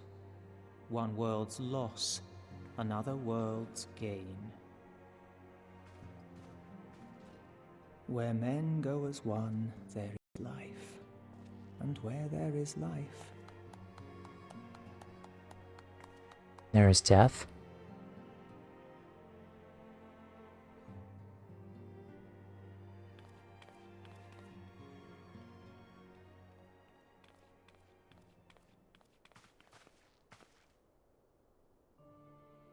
My friends, if I may, I would ask that you entrust Tupsimati to me.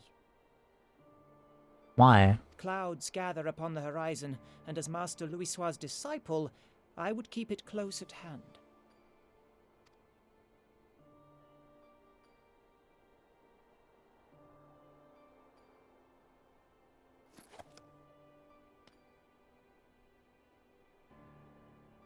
Let's snooze that. Thank you. I shall guard it well. Just don't, like, run off with it, okay?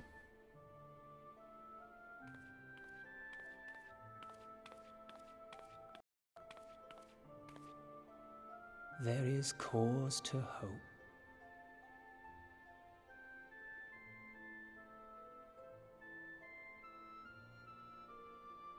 For every ending, every parting, marks a new beginning.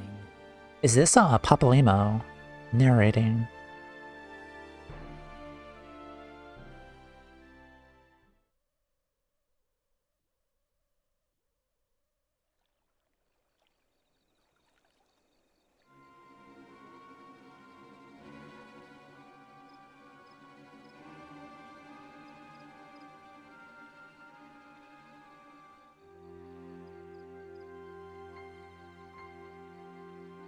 Well done, brother. You may resume your normal duties and rejoin the others. The coming battle shall be our greatest yet, and I intend to stand with you on that glorious day.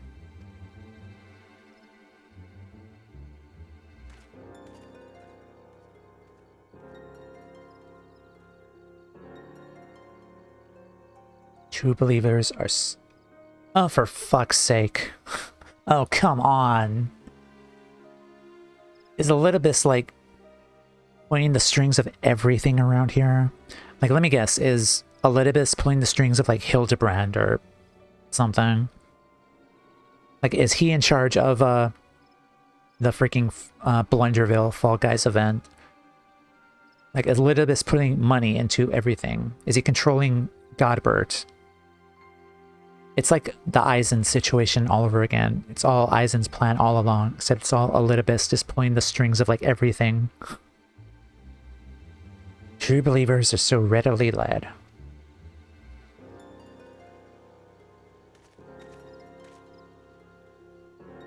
I have given them everything they desired, all for which they have prayed.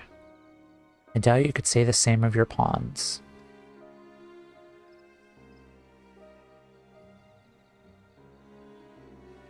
Get what you wanted then. Was it all worth it in the end? There were some unexpected developments, but they were ultimately to our advantage. Be it host to a surfeit light or dark, a world bereft of equilibrium is a void in waiting, and a void is no use to my master. I shall follow her emissary with great interest. As for the pawns whom you so pity, they have delivered unto me a gift, which I do now present to you.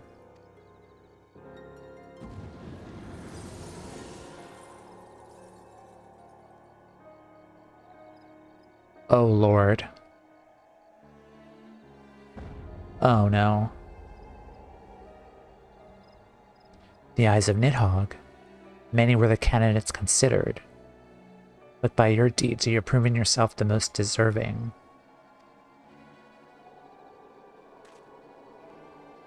We should have destroyed those things. Like, why did we yeet them off the bridge? A man of boundless rage and bottomless despair, in whose breast beats a heart which thirsts for vengeance. Only you are fit to wield those eyes, for weal or for woe. Is Nidhogg gonna come back from this again?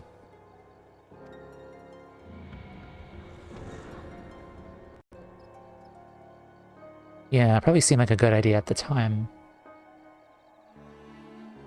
Do these things even have power still? Maybe. I'm just speaking rhetorically.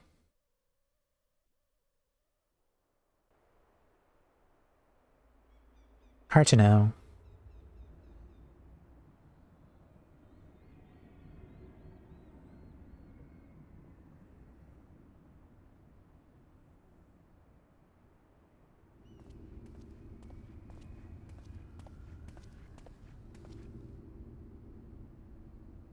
So it was here all along.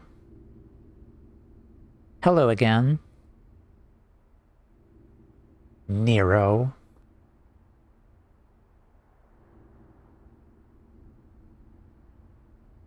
What are you up to? Oh, just you wait, my pretty. You and I are gonna have so much fun. Ha ha ha ha, evil laughter.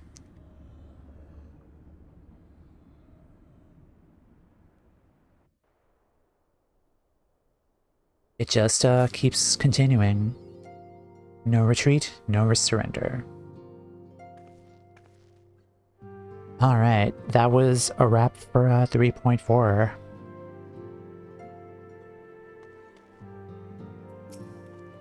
I told her everything that happened she needed to know, and I thought it would be best if it came from me. Strange to think back on the circumstances of our first meeting. We were all so very young, so foolish, so powerless. The moment she departed this realm for the first, I heard her speak to me. I know this to be true, just as I know that she will be one day returned to us. In those final moments, she was smiling, was she not? She was proud and hopeful and looking to the future. So I will too, Timea, I will.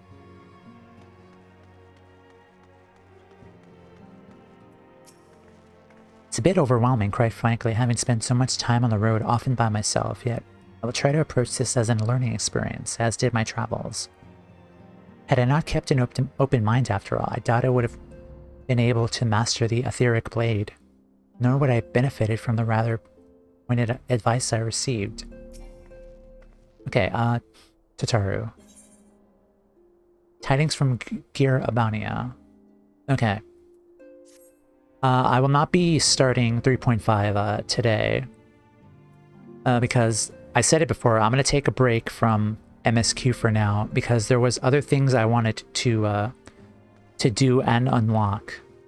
But since we're getting close to another break, so we're done for today.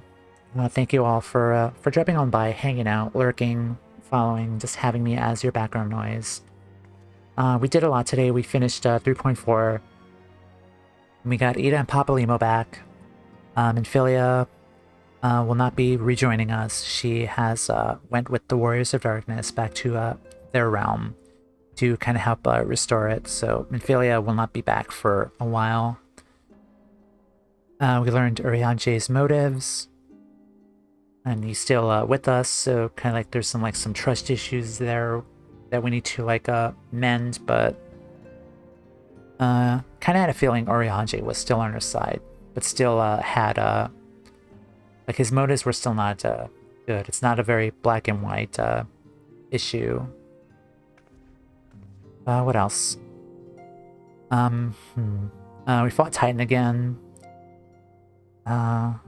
We finished 3.4, and we also met the Griffin, who apparently has an imposter who is conspiring with the Asians. Surprise, surprise. So yeah, the plan for next week is I will not be doing MSQ because there are 3 things that I want to work towards.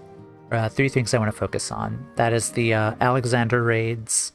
I might have to switch data centers for that and go to Aether and do the quest line there to queue up with because to queue up with the Alexander raids, which I've never done before. So that'll be an interesting first try for that. So I'll do the Alexander raids. There's also another quest. There's like a Sky Pirates quest as well in Ishgard that I also want to look into. So like I don't know what that one is about, but I will be doing that for Tuesday and Wednesday of next week. Then I think the week after we'll continue with MSQ and start 3.5. All right, thank you everyone. Have a wonderful rest of your week. We'll be back again next Tuesday, 12 p.m. Pacific time, and do some of the side stuff, Alexander raids, the Sky Pirate stuff, and the Warring Triad stuff as well. So take care, everyone. Have a good rest of your week, and I'll see you all next week. Take care. Goodbye.